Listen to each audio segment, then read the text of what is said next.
Come around is when I feel like I'm safe and sound. Why does it have to be that way? Every single day I feel this way. Fro, my shit ice cold, Trae Young.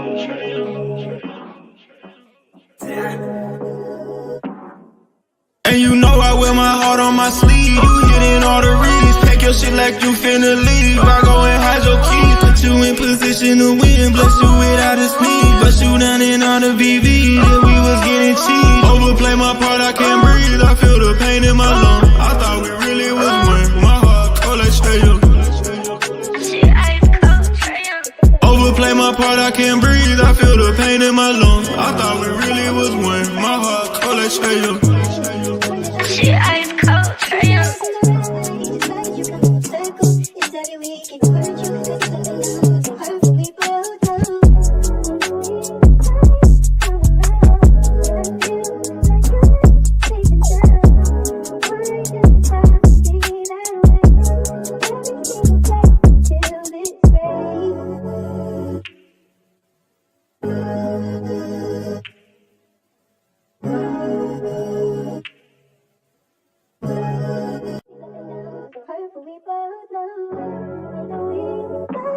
Come around is when I feel like I'm safe and sound. Why does it have to be that way? Every single day I feel this way. Fro, my shit ice cold, Trae Young.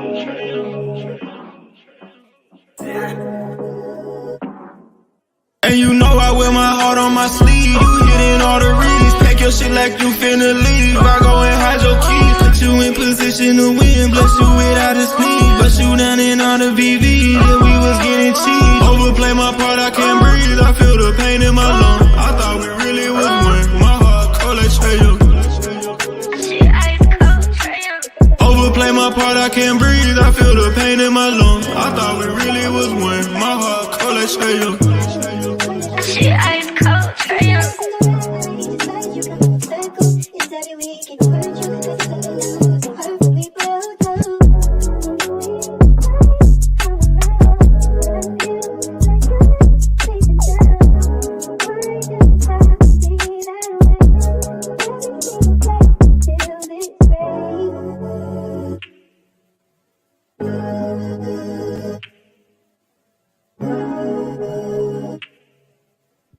What's good, gang? It's your dog in the building, man. Demond tapping in. We Talk Hawks TV. We Talk Hawks Daily.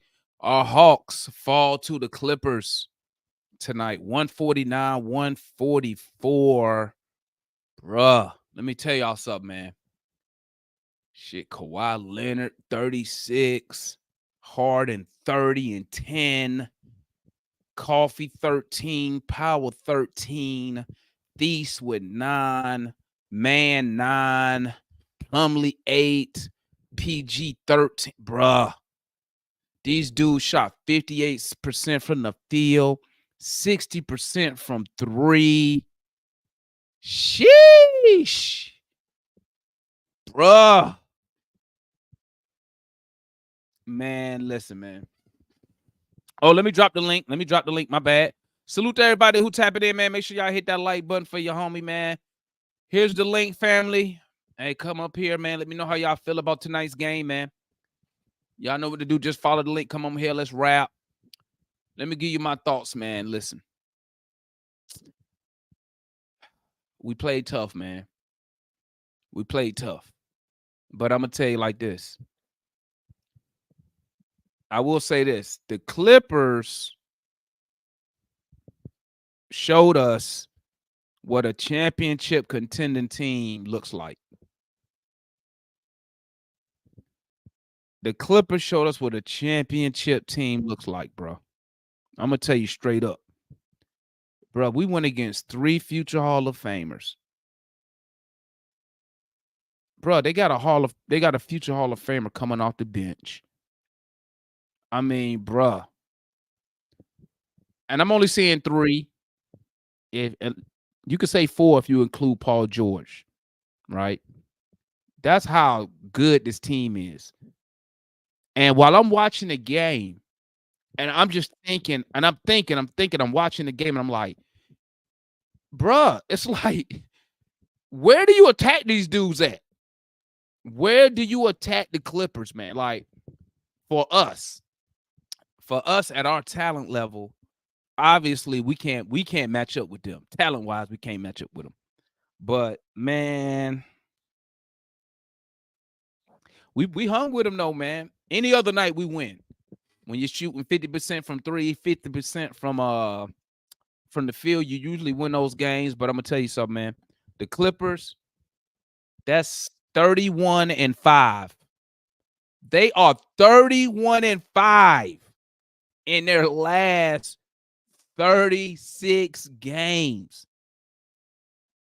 They are 29-3 in their last 32 games, bro. Like, those dudes are freaking rolling. And we hung up. We was with them to the final, the last couple seconds, man. We hung with them. We tried. We had opportunities, but we had a little bit of lead in the fourth quarter. We couldn't capitalize. Before I bring everybody on, let me just say, great effort. Appreciate the effort from Sadiq tonight. He gave us 18 points. He found his 3-point stroke back. He was 50% from 3. Akonwu, he played good today. He gave you 18. And I'm gonna tell you something I learned tonight. When you playing a team like the Clippers, the Cavs, and who else got good big men, I don't think we got to have we got to get size. Now, granted, Clint didn't play tonight, but I'm gonna sit here and say this: much I talk shit about Clint, bro, it ain't shit you can do about height, bro. Like, if anything, we need his tall ass out there. Just want to salute to Bruno. Bruno gave us good minutes. I know I was talking trash about him in the first half, but he ended up having a solid game. I had to go back on Twitter and apologize to Bruno. He ended up giving us he gave us solid numbers for 13 minutes. He gave us 7 points, 4 boards, 2 blocks in 13 minutes. I appreciate that effort. Bogey, he gave us good he gave us efficient shooting tonight, 16 points. He was 50% from 3, 50% from the field. I mean, he was awful defending, but I mean, you know what, bro? Bogey not a good defender, so I can't really expect him to even contain any of the Kawhi, Russ, PG, Harden. I can't expect him to contain none of those dudes. I sometimes I just get caught up in the moment. Salute Dre Hunter. And got that 18 minutes. Dre Hunter gave you 27.7 boards.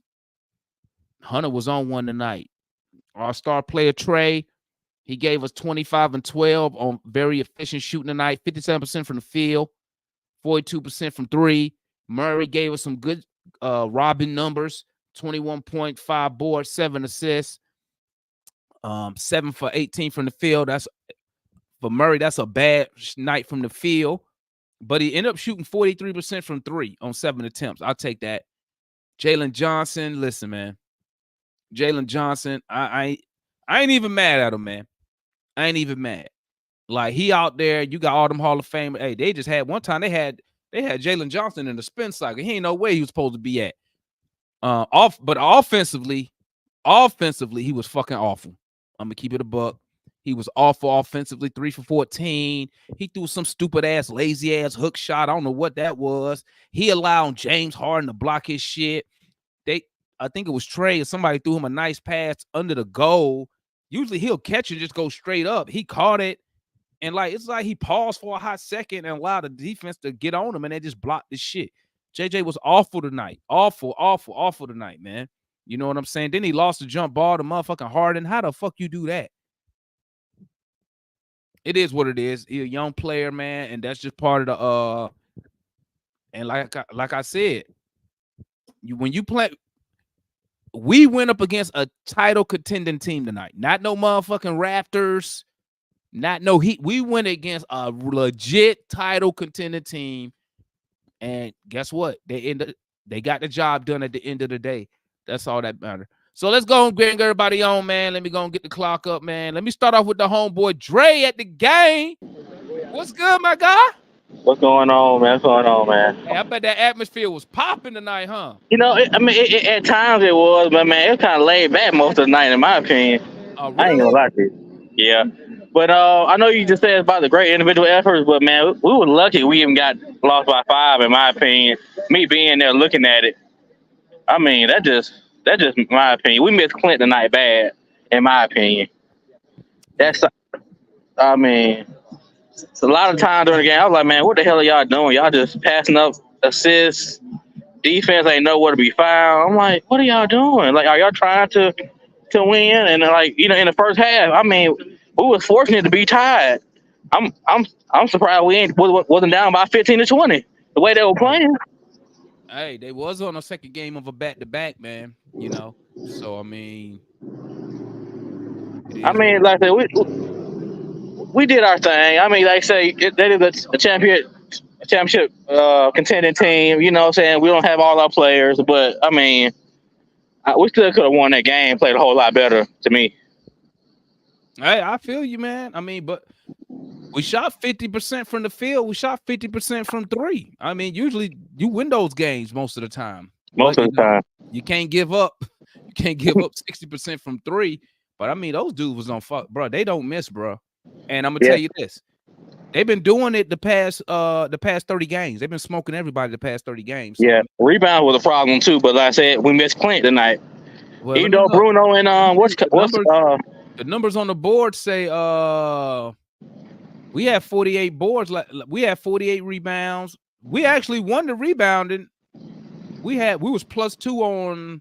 Let me make plus sure I'm 2. reading that right. Let me make sure I'm reading it right before I put my name on it. We was +3 on the boards total. On the defensive glass, we was -2. On the offensive glass, we was +5. So I mean, don't look like maybe That, it was the that's surprising to me. but you I know thought it what? was. Sometimes it's not the total boards, it's the timing. When did you get the boards? You Yeah, know that's what the I'm thing. saying? We made some key rebounds. Yeah. So, but yeah, I mean, it was all right. It was a great game. I mean, like we could have won, but Yeah, we hey, could it is have. like I said.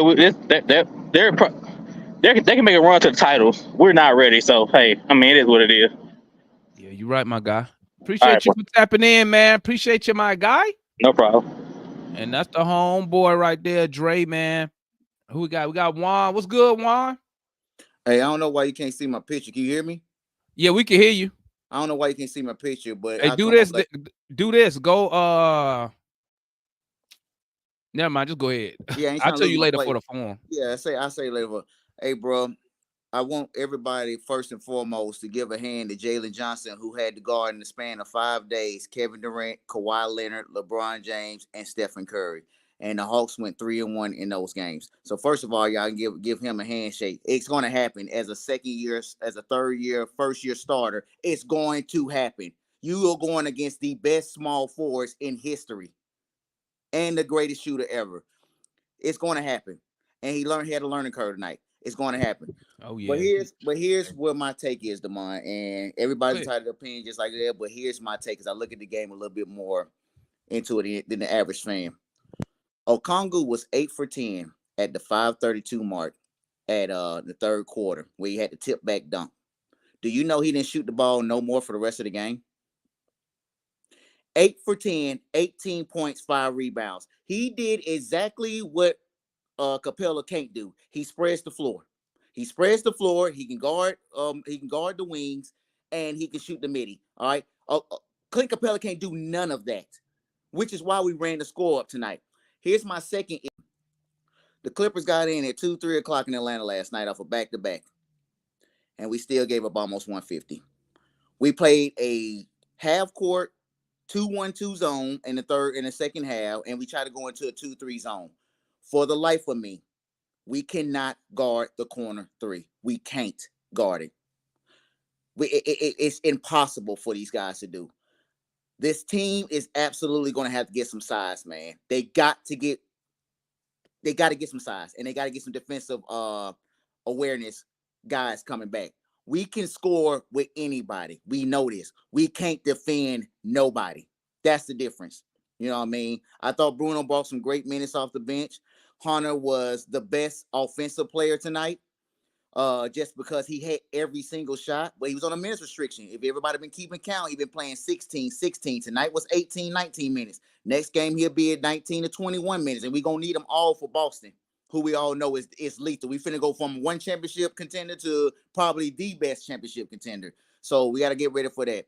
I'm glad the boys hung in there, man. You can give a moral victory, but we got some work to do defensively, bro.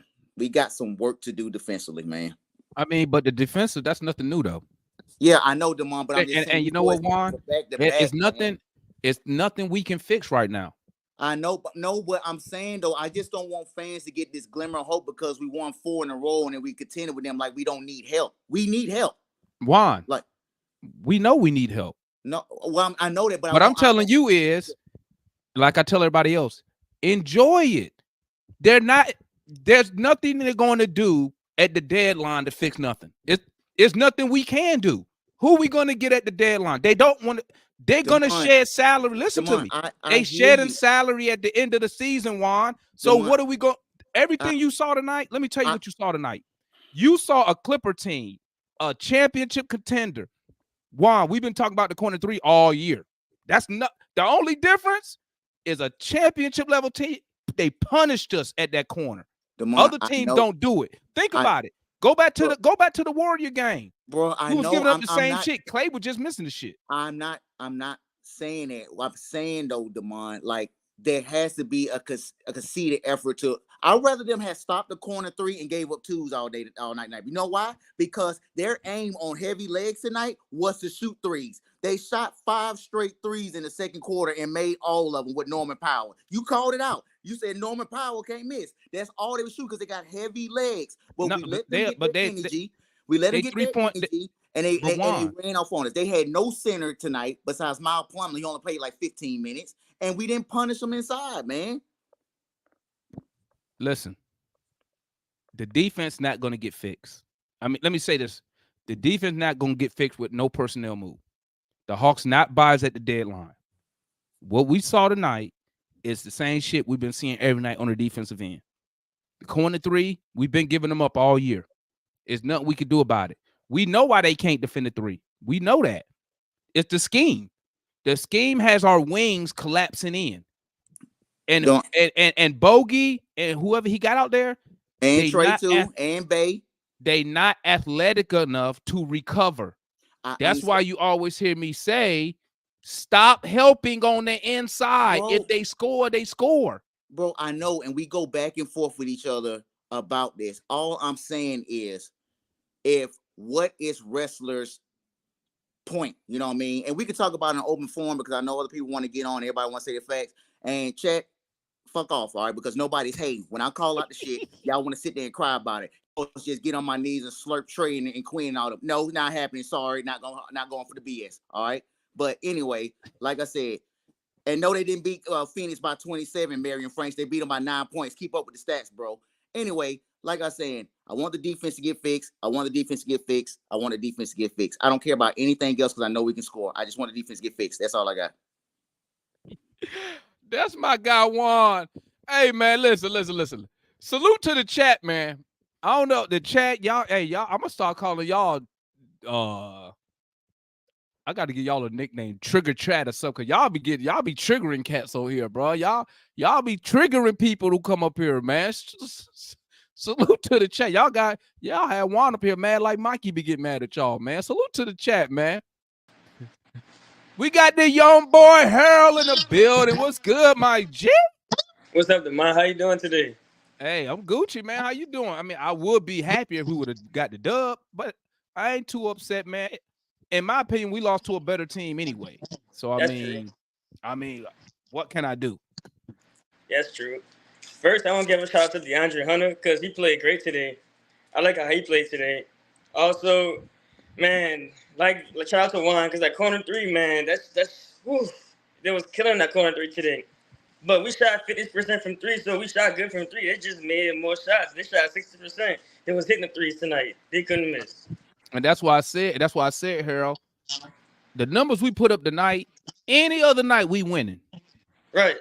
But when you going against a team, bro, the Clippers is cold, bro. I ain't much lying. They cold, bro. Like, but hey, that's the difference between a team and an ownership that's going for a championship and a team like us who want to cut salary. That's true. Also, we missed Clint Capella today too. We missed him really so bad today, man. So bad. I hate to say it. I gotta agree with you. I mean, I hate to say it, but I mean, at the end of the day, bro, you need length, you need height and length in the league, man. I mean, it is what it is, man. Right. And also, I feel like Jalen Johnson on offense, man. If you'd have played just a little better on offense, I feel like we could have won that game. Man, he how many points he had? Like 7. He had like 9 points, right? Something like that. I know he was like 3 for like 14 from the field. He was fucking awful tonight. I didn't know it was that bad. Yeah, he was awful tonight. Offensively, he was awful. I mean, he was awful just in general tonight. I mean, but once again, sometimes when you're a young player, man, you know, when you're going up against Kawhi, Harden, PG, Westbrook, you know, so maybe he got starstruck. I don't know, but he didn't look like himself today. So, But like Juan said too, he played against some really good talents over the last few games. He played against like LeBron, Steph Curry, Kevin Durant. He played against like Hall of Famers. So he bound to have an off day every now and then. yeah, I mean, it happens, man. It happens. I mean, it could have been Murray. It could have been Trey who had a bad shoot night. Right. At the end of the day, but your problem is this: we don't have the firepower when one of those dudes is not on. Yeah, that's true. Who gonna step up? And nobody stepped up tonight. They need that third star. Because they definitely need that third star. I don't know who it could be, but somebody got to step up whenever. Because I know it's dead. Because Murray, he was kind of off, like you said, it was kind of an off night for him. He played better, but he could have played better tonight as well. But he did. He was. What was his when he shot for again? His field goal percentage? I want to say he was 7 for 18. So that's about what? Close to 40%? 38%?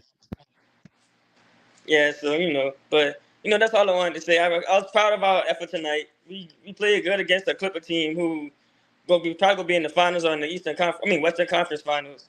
So, and we got the Celtics up next, and I think probably the Bulls after that. So we'll see how the next couple of games go from that. And the trade deadline coming up too. So let's see what happens at that.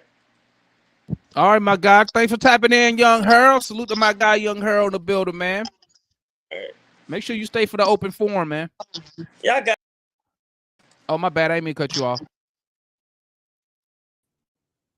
What's up there, Mr. Matt?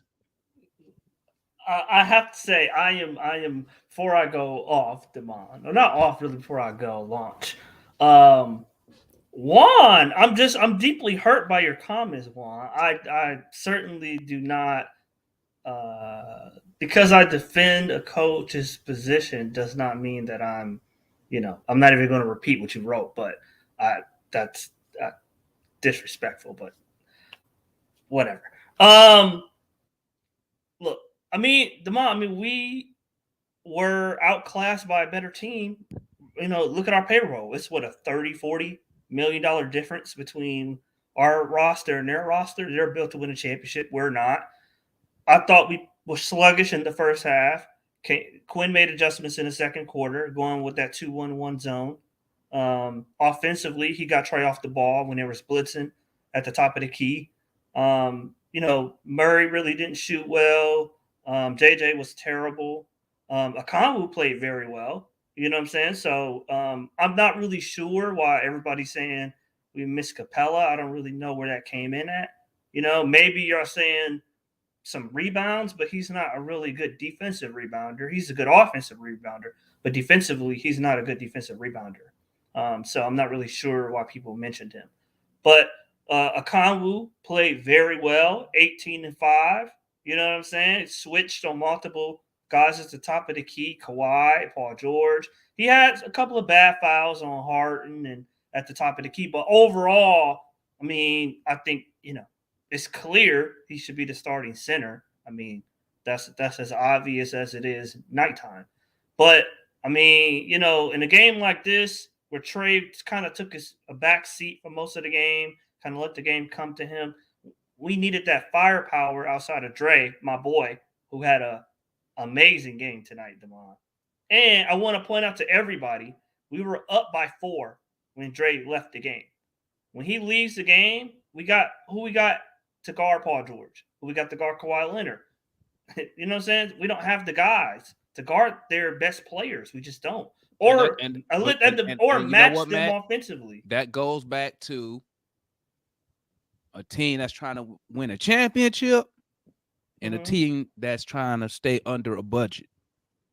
Right. I mean, yeah, you could say that. Like, yeah, I mean, bro, the Clippers. I'm gonna ask you this. Let me ask you this. What's the you know what? I'm gonna say this question for the open forum. I'm gonna say this for the open forum. I mean, you got 2 days, Lamont, to make it. Are you going to be buyers and try to forge this team together and we're try gonna to talk add about a piece? no wait, we're gonna talk. That's gonna be a show tomorrow. We're gonna go live and talk that tomorrow. Okay. I mean, for me, I feel like Bruce Brown is a gettable guy.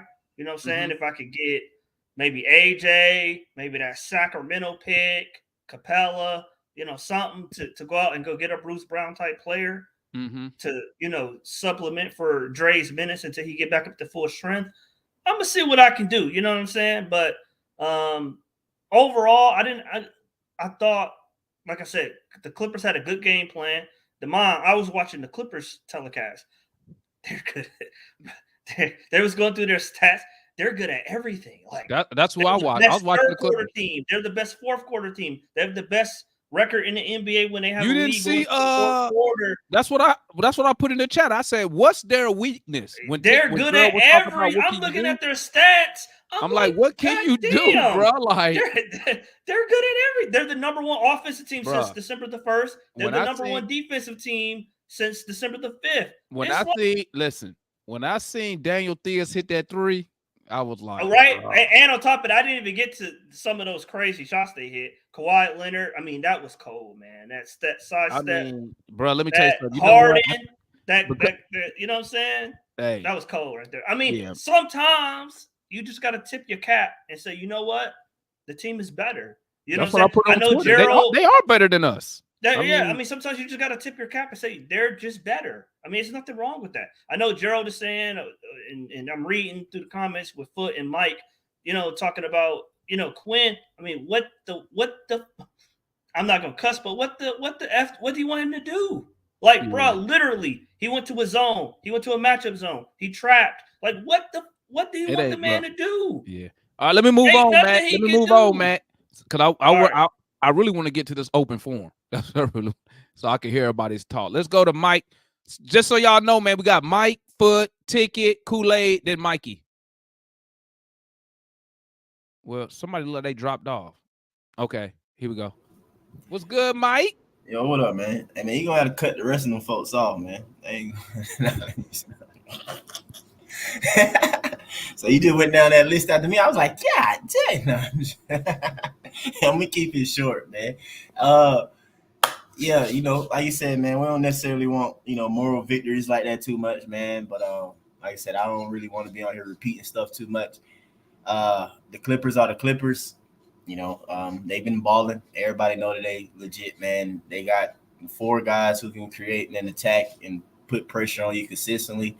Not just create their own shot and attack, but, you know, play make for others. You know what I'm saying? Paul George is a pretty good playmaker. I mean, the weakest out of the 4 would be Kawhi Leonard. You know what I'm saying? As playmaker-wise goes. But they got 3 other ones, and Kawhi's not like a piss-poor playmaker or something like that. The Clint thing, to answer Matt a little bit, Double O balled out.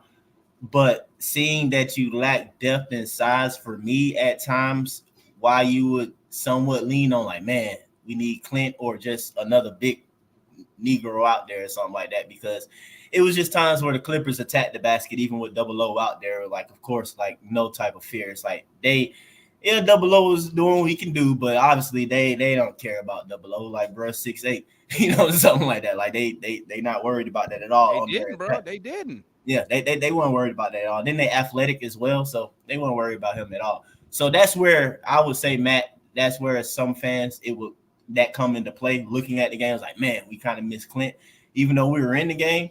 The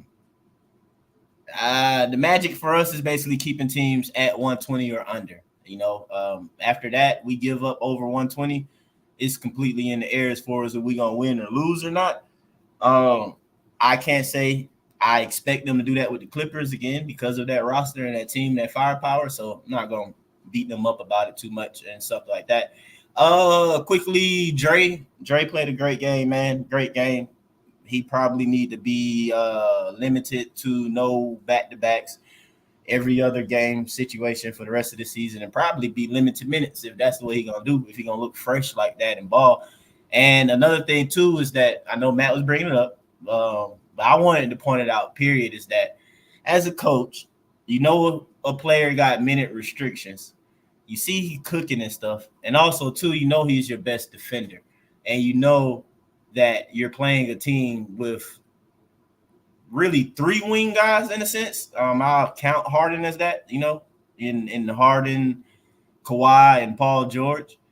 And I get that he has minute restrictions though, but just seeing him ball out and knowing that he's your better defender, basically, you got to kind of adjust in the game to where his minutes will have him out there in closing time.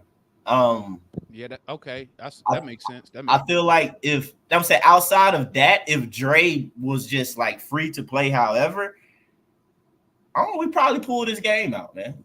Because the difference really late was the fact that like we probably needed another defender out there, man. You out there with, what I'm saying? I tell you all the time, tonight is super obvious. Like Trey and DJ undersized. Like I said all the time, DJ is undersized at 2 guard.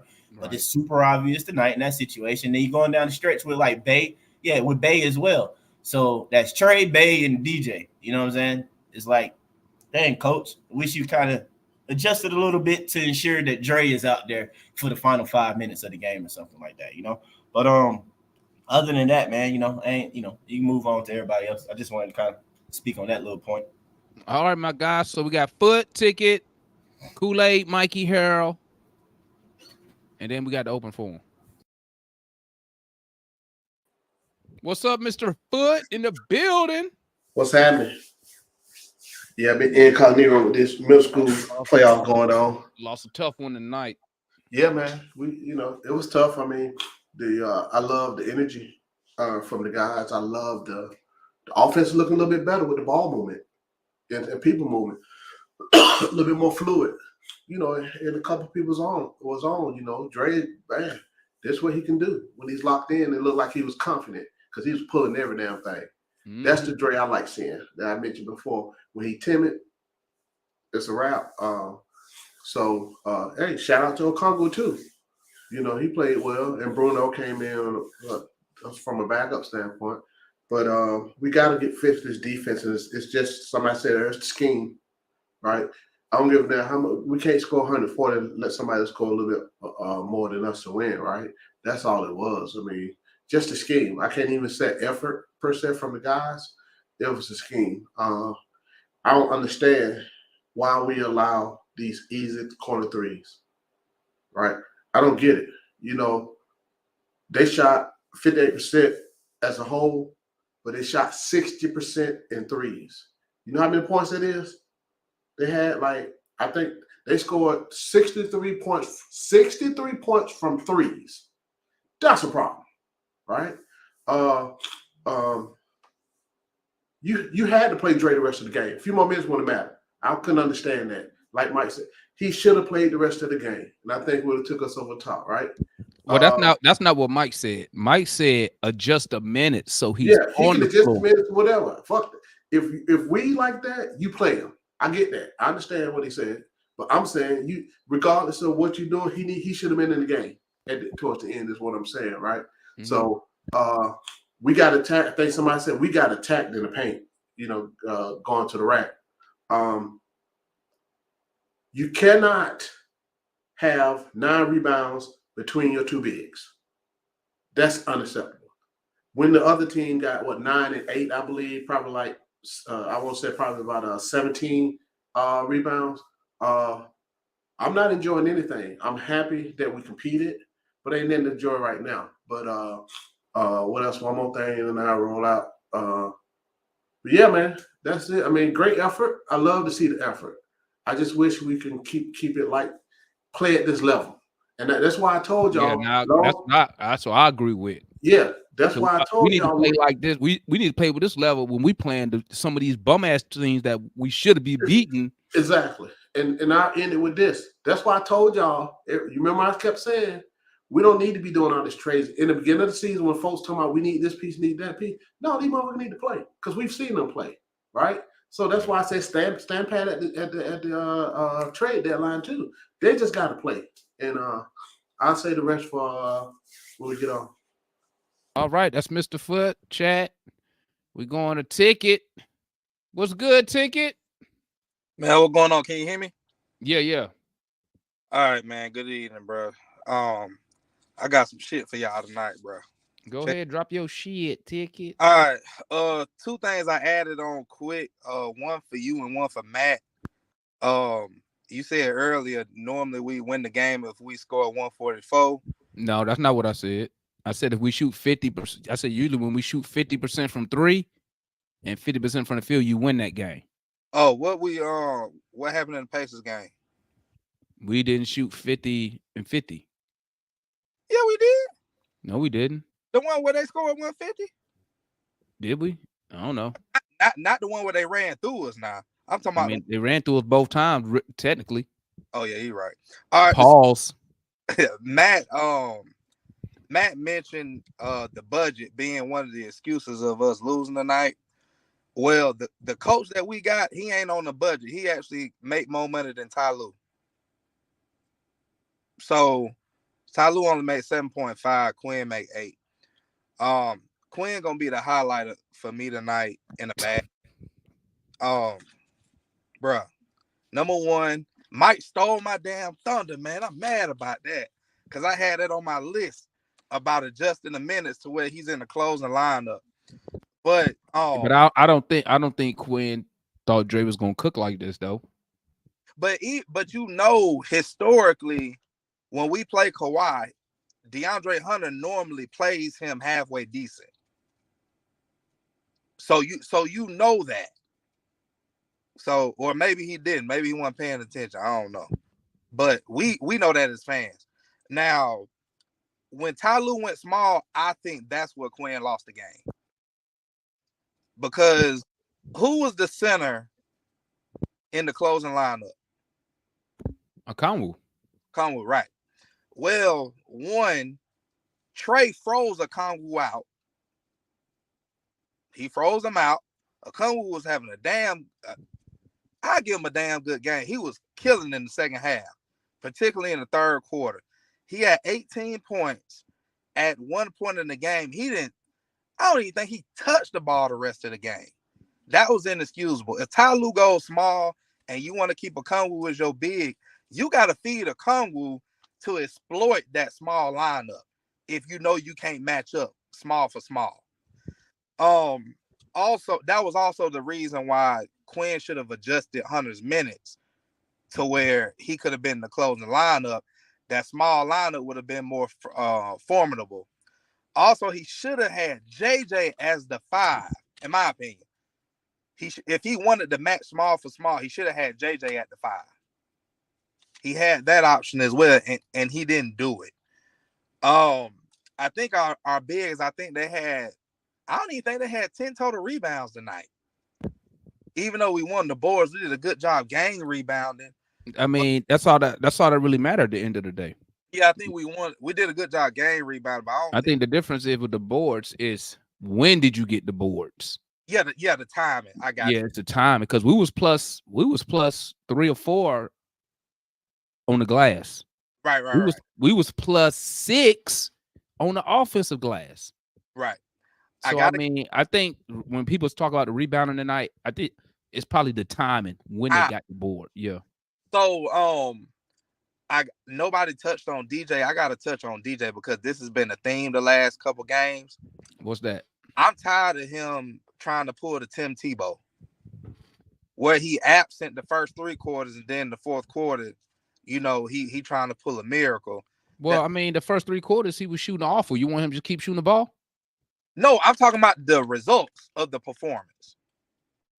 The What you results mean? he was asked the first 3 quarters. That's what I meant by You talking about offensively, right? yes.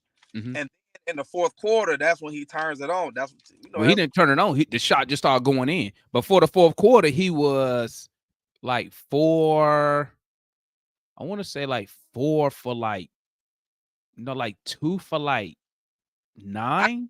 But when I say turn it on, I'm talking results wise. Results wise, what you mean? In the ball, what you said, the ball went in. We saying the same thing. I mean, I don't think he got control. I'm sure if he wanted to, it was his bubble night. I'm sure he wish he was more. He was like 7 for 7 in the first half. I mean, the shots won't go in. He took decent shots. They didn't go in. I mean, I got you have an issue with his shot selection in the first 3 quarters. Shot selection wasn't terrible. I think he shot. If he wasn't in rhythm, so I think he was before the fourth quarter. He was shooting a little bit, a couple threes that I probably wouldn't have took, but other than that, not really. He was only like finisher said, man. Like the 3 is what really got him going in the fourth quarter. In the fourth quarter, he started off with as soon as finisher said it in the watch along, he hits back-to-back 3s. I mean, Murray. I don't think Murray does that on purpose. I don't think he's like, oh, let me turn it on. That nigga was just missing shit the first 3 quarters. I mean, it is what it is. He was trash, and then JJ was ass tonight. Yeah, he got a lesson tonight. He was. I ain't even talking about based on who he was guarding. No, I mean a lesson overall. Like on defense, offense, he got a lesson tonight. Oh my God, that was awful. But that's pretty much what I got. In my opinion, it was Quinn and JJ that lost the game tonight. All right, y'all heard ticket. So we got Kool-Aid, Mikey, and then we got the open forum. What's good, Kool-Aid? Yeah, man. I was at the game, man. Out there hollering at some of those opposition. They didn't like all that hollering, but I did it. But I was looking at the game, man, and my turning point in the game was the jump balls, bro. I mean, bro, these days, these referees, they making me have to go back in the rule book. I'm like, how we gonna read this, man? You calling a jump ball on a loose ball? They call a jump ball after we won the challenge, and they didn't go back and see who it went off of. Which when he blocked the ball, it went off Plumlee. I'm talking about, man. And then I don't even know that one with JJ. I don't even know how that was a jump ball. Yeah, how in the world that with JJ in the lane and we was in the bonus and they call it jump ball? See, those little things were turning points, man. Cause we was on a run. We was up by 1. We were about to go up. We would have went up by 3 on that if he would have made both of those free throws. And we would have got the ball. We would have got the ball. No telling what would have happened because we were still in front when we had that. And those things was the turning point of the game.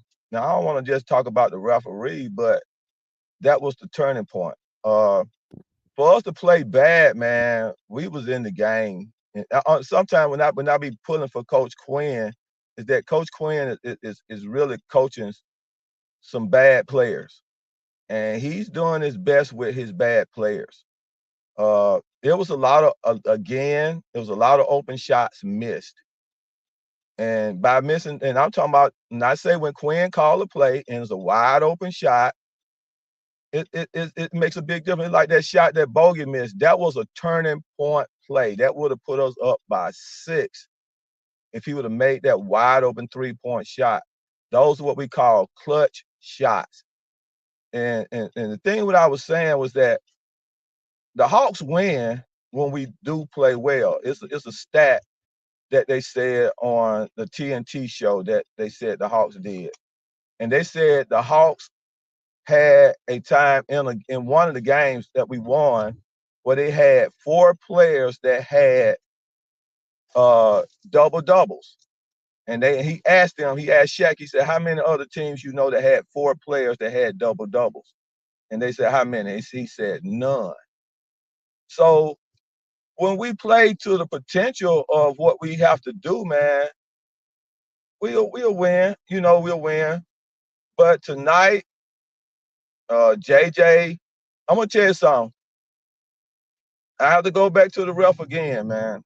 A lot of those things that JJ was struggling with was that they were pushing, man. They were slapping people on the arm, and when Trey throw the alley oop, they'll bump them out or they'll push them, and the ref would not call the push. So none of those plays that Trey tried to throw the alley oops on, they wasn't letting that happen, and the ref was not calling it.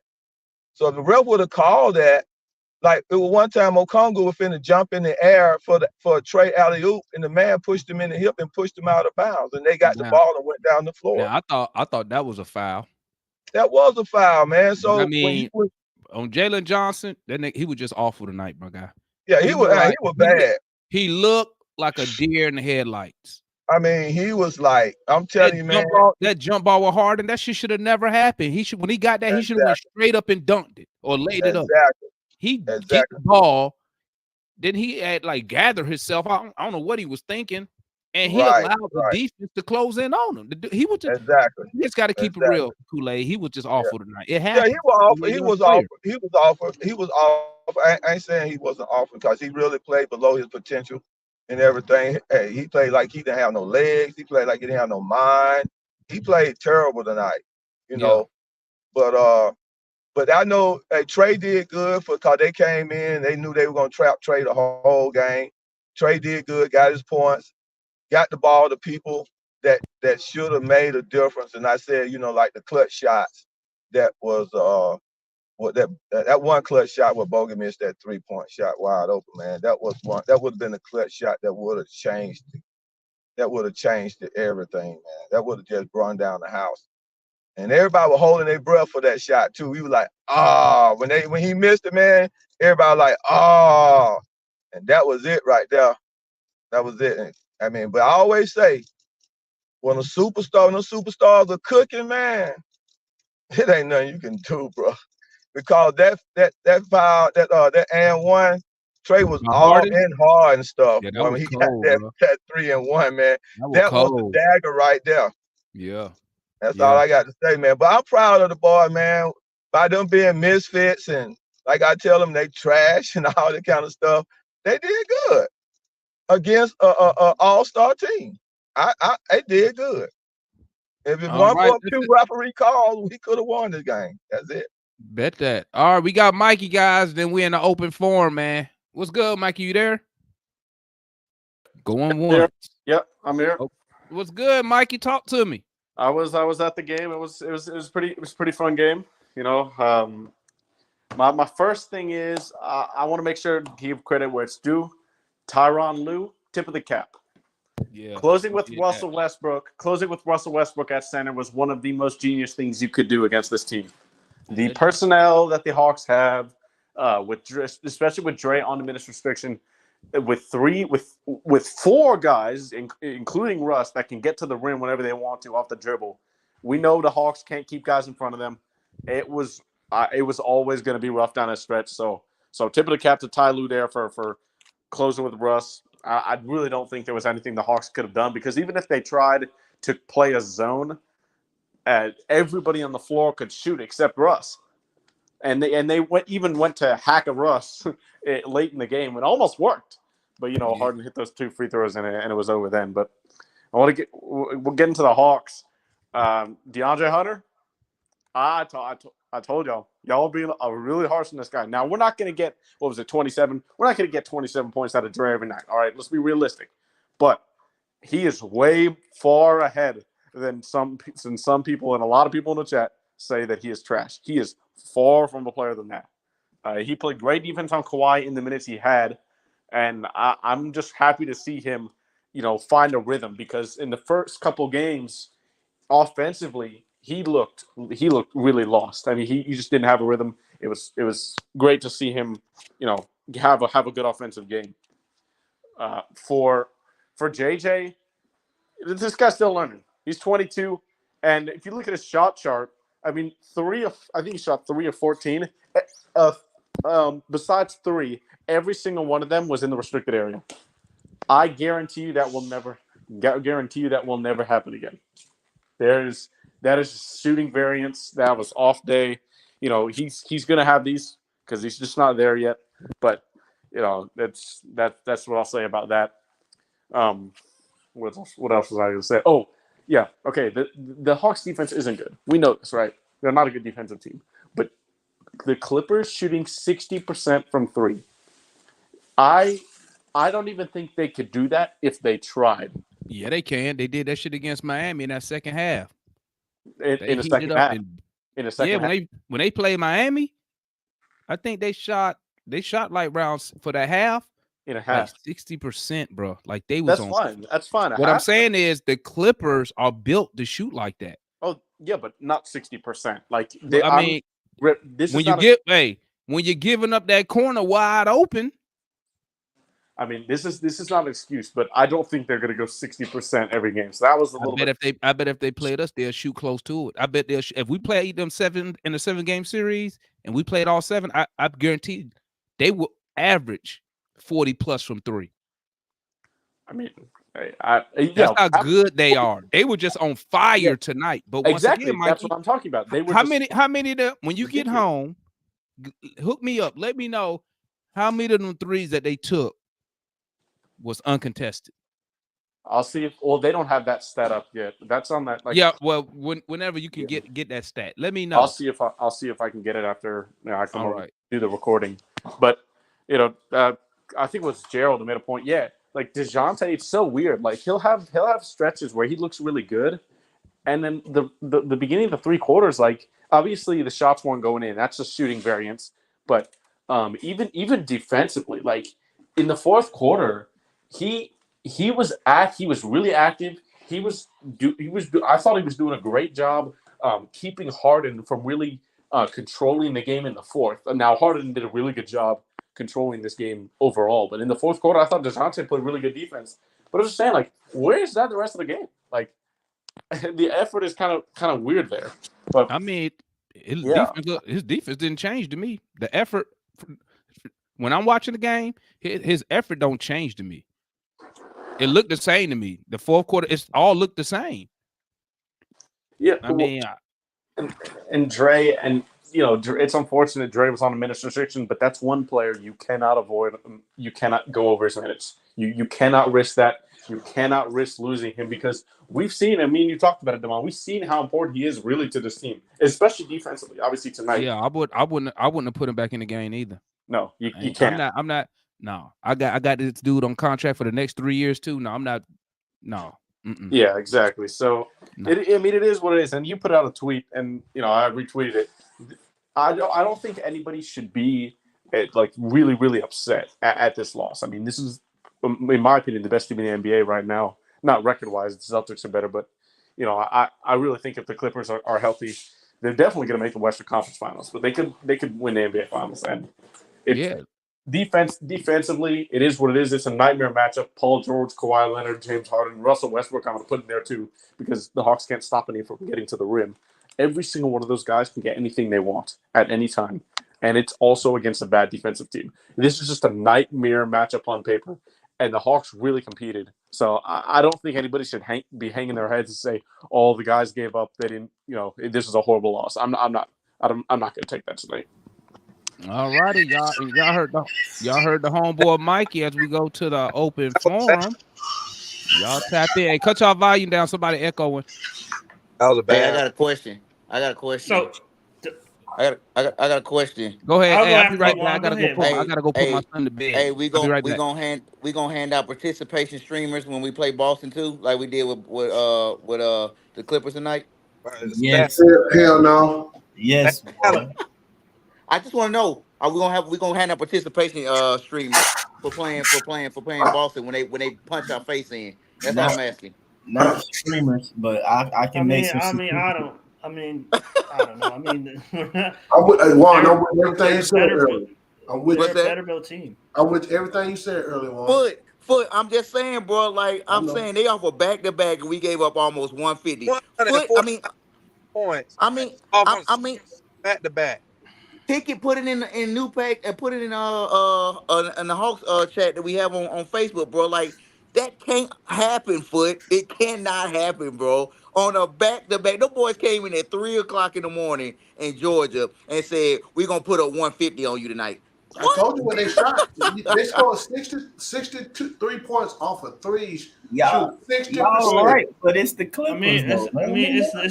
it's nothing we can do. We're not good. Yeah, man, Wait, man, wait. we Nothing make you them can look as do. good as the Pacers. We Wait. showed it. I accept the Clippers scoring that many points, man. Before say They're the Pacers, best off. man. They've been the best offensive team in the know what? NBA for 3 Matt, months. Matt, no, they came in at 3 o'clock in the morning I and put up got 150. that Hold on, one, hold on. but Hold up. it's Quinn. Before I get flamed by Matt, I want to say this. I didn't mention him because I was going over time. Bogey was horrible tonight. This is one of Thank his you. worst. Thank This is one of you. his Thank you, worst Mike. games of Thank the. you. This is one of his Thank worst you, games of the season. Right. Defensively, he Thank did not compete at all. He'll try and Thank compete, you. but he's just not good. Thank you, Mikey. But he Thank was you, not Mikey. good. Okay, there you But- go. There you go. Thank you, Mikey. But Matt, hold on, I got a question for my 2 Monday morning quarterbacks. What's up? Gerald Go ahead, man. and Mike. Go ahead. So we was down by 13 points in the second quarter. Yep. Until Dre came into the game, right? Mhm. He get us back in the game. In the third quarter, we went down until he came in the game, brought us back, right? 11 points in both quarters, and then he scored, I think, 3 in the fourth quarter. So, and he only played 19 minutes. So, when exactly did you want his minutes to get cut in which quarter? You needed to find Matt. You needed the So, answer. where was you gonna find the minutes at? Like I just said, we were down by 10. Well, Matt, No, we were down by I said, 12. I said add extra. He That's brought what I it. We were said. down by. He was down. We were down by Extra. 12. That's He my brought us point. back. That's your question. Go ahead. I know. I'm giving you the context. Go ahead. You right. So I'm saying play him more additional few more minutes. That's what I'm No, saying. you can't. You can't. Oh, They already went over the minutes whatever. restriction. That's what I'm doing. That's what I'm doing. So what you got to do in the third quarter? What was the Clippers' biggest lead? Because I think we led the majority of the third quarter. We did. The Clippers up by 5, I think. No, 3, like 5. Okay. That was That third, I could have found 2 minutes in that third quarter, and I could have found 2 minutes in the second quarter. All I want is for him to be in the closing lineup. That's literally all the I- last 3 minutes. Last 3 minutes. Last 3 minutes. But Gerald, he was our only source of offense for like most of the first 3 quarters. That's not true, because in the third quarter it was really a Kongu. That's true. Yep. And true. And also in the fourth quarter we put ourselves in a bad position because Trae Young froze out of Kongu. No, but Gerald, I'm talking about his points got us back in the game in the second. His points that- maintained the game in the balance in the third. So if you cut his minutes in the second or you cut his minutes in the third, the game is not as close in the fourth. Well, in the third quarter, it was a tighter game. The second quarter, I'll give it to you. You're right about that. But in the third quarter, you could have stole some minutes by just feeding fucking a Kongu. Yeah, man, he was hot. That's all you had to. Or if you want, you can beat Ty Lue to the punch and go small and put JJ at the 5 and go from there. So I'm about to double check, but I'm pretty sure Dre had 10 points in the third quarter or 9 I points in think the he third quarter. did, man. Where's those points Man, coming from? He was cooking. He just told you No, he if you froze out of if you cut his minutes, you telling me Okongwu gonna have him the same 9? It was a Kongu that had 10 in the third, but a Kongu like got his 10 like within like a 6-minute span or something like that. He didn't shoot after the 5:32 mark in the third quarter for the rest of the game. That. So I'm saying, your answer is Okongwu? That's who you want to? Yes, I would have featured a Kongu the rest of that third quarter and just set Dre. I would have stole probably like 2 to 3 minutes from Dre and just the Kongu. Yeah, because the Kongu was cooking, man. He was damn cooking, bro. He was cooking. Hey, and Matt, you know how I feel about a Kongu at center. If I give it this nigga prop, that nigga was cooking. Okay. I don't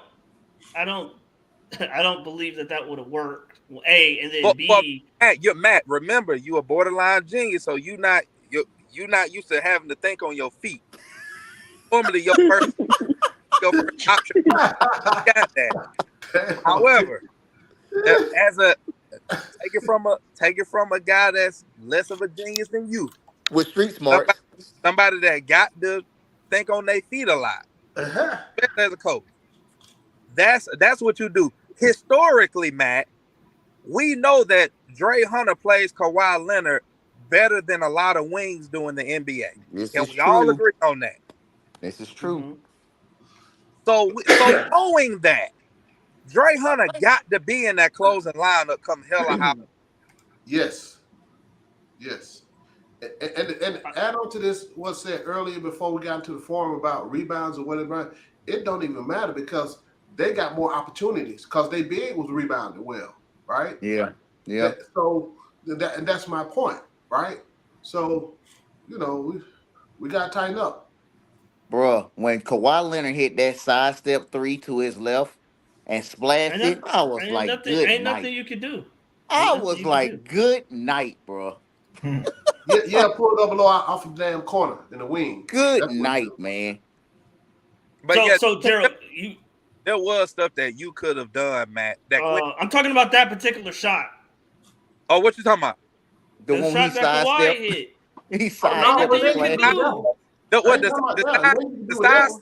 The sidestep 3. If it was me, I'm probably denying Kawhi the ball, and hell no.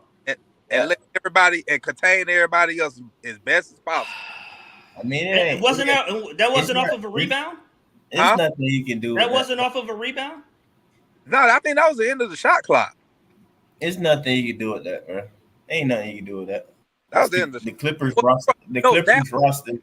The hard. What about the Harden bank 3? You would have done something about that. What I'm saying, but that's what I was about to say. The Clippers roster is set up to where, like, bro, you can't do crap about that. Like, I mean, Gerald, I'm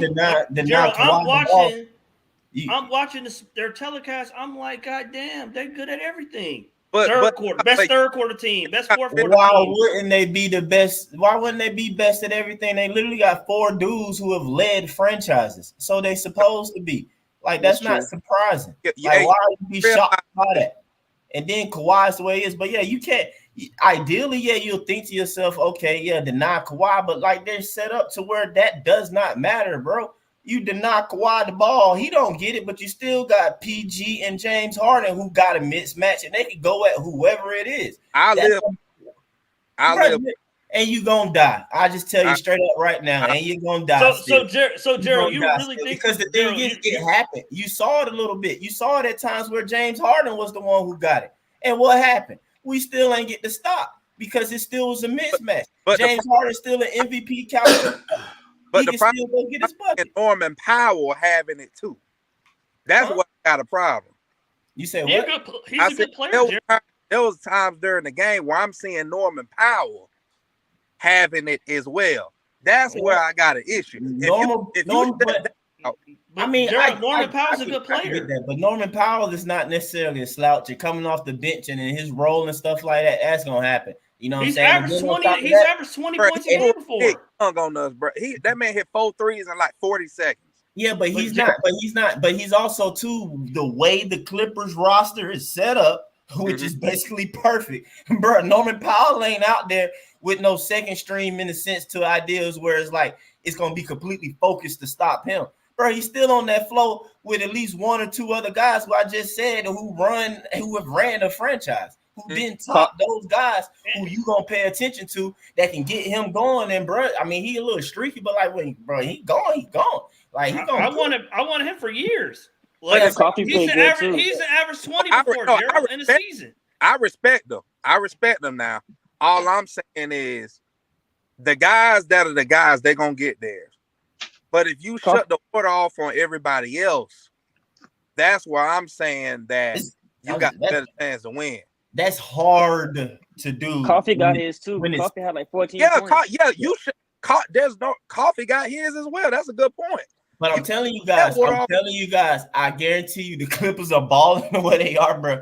Because all that sound great and good, but that's hard to do, bro, when you're talking about 4 guys. I understand if it's 2 main guys per se, you know what I'm saying? It's like, okay. But when it's 4 of them, that's kind of hard, bro. Like the rest of them guys don't get off because it's 4 other guys that you. We out there. You're right, Mike. Hey, Mike. right, Mike. But I'm just saying, schematic wise, game plan wise. I don't know what you do, Gerald. But Gerald, who hey, you gonna stop him? Gerald, who you gonna stop him with?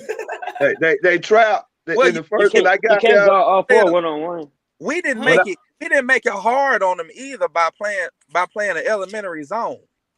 So Gerald, what defenders do we got to stop them, Gerald? What defenders we got to stop them one-on-one? They trap. Let me tell you, when I got there, they trapped. Power was open. He burned us like 3 times in a row, man. Then they moved away and went man to man. And then when you get man to man on Kawhi Leonard, then he takes the man one-on-one and he burned. The only time Leonard will stop was when he set out for his, he get those minutes too. That's tough, bro. And then when he sit down, that's the only time Leonard will stop. What would you have done, Gerald? What defenders? What you gonna do? Go one-on-one against who? I'm not really a zone fan. That whole No, I'm saying what bro, defense zone, would you Gerald, zone or man. I'm asking Zone you. or man. It Gerald, don't matter, bro. What can you do? Bro, Gerald, what Hall defense of Fame and is what like- players, Gerald? What defense and what players? Go ahead. The Hall of Famers gonna get there. I can see that. If you, Exactly. But one of them come off the bench though. I get all that. Yep, one come off the bench.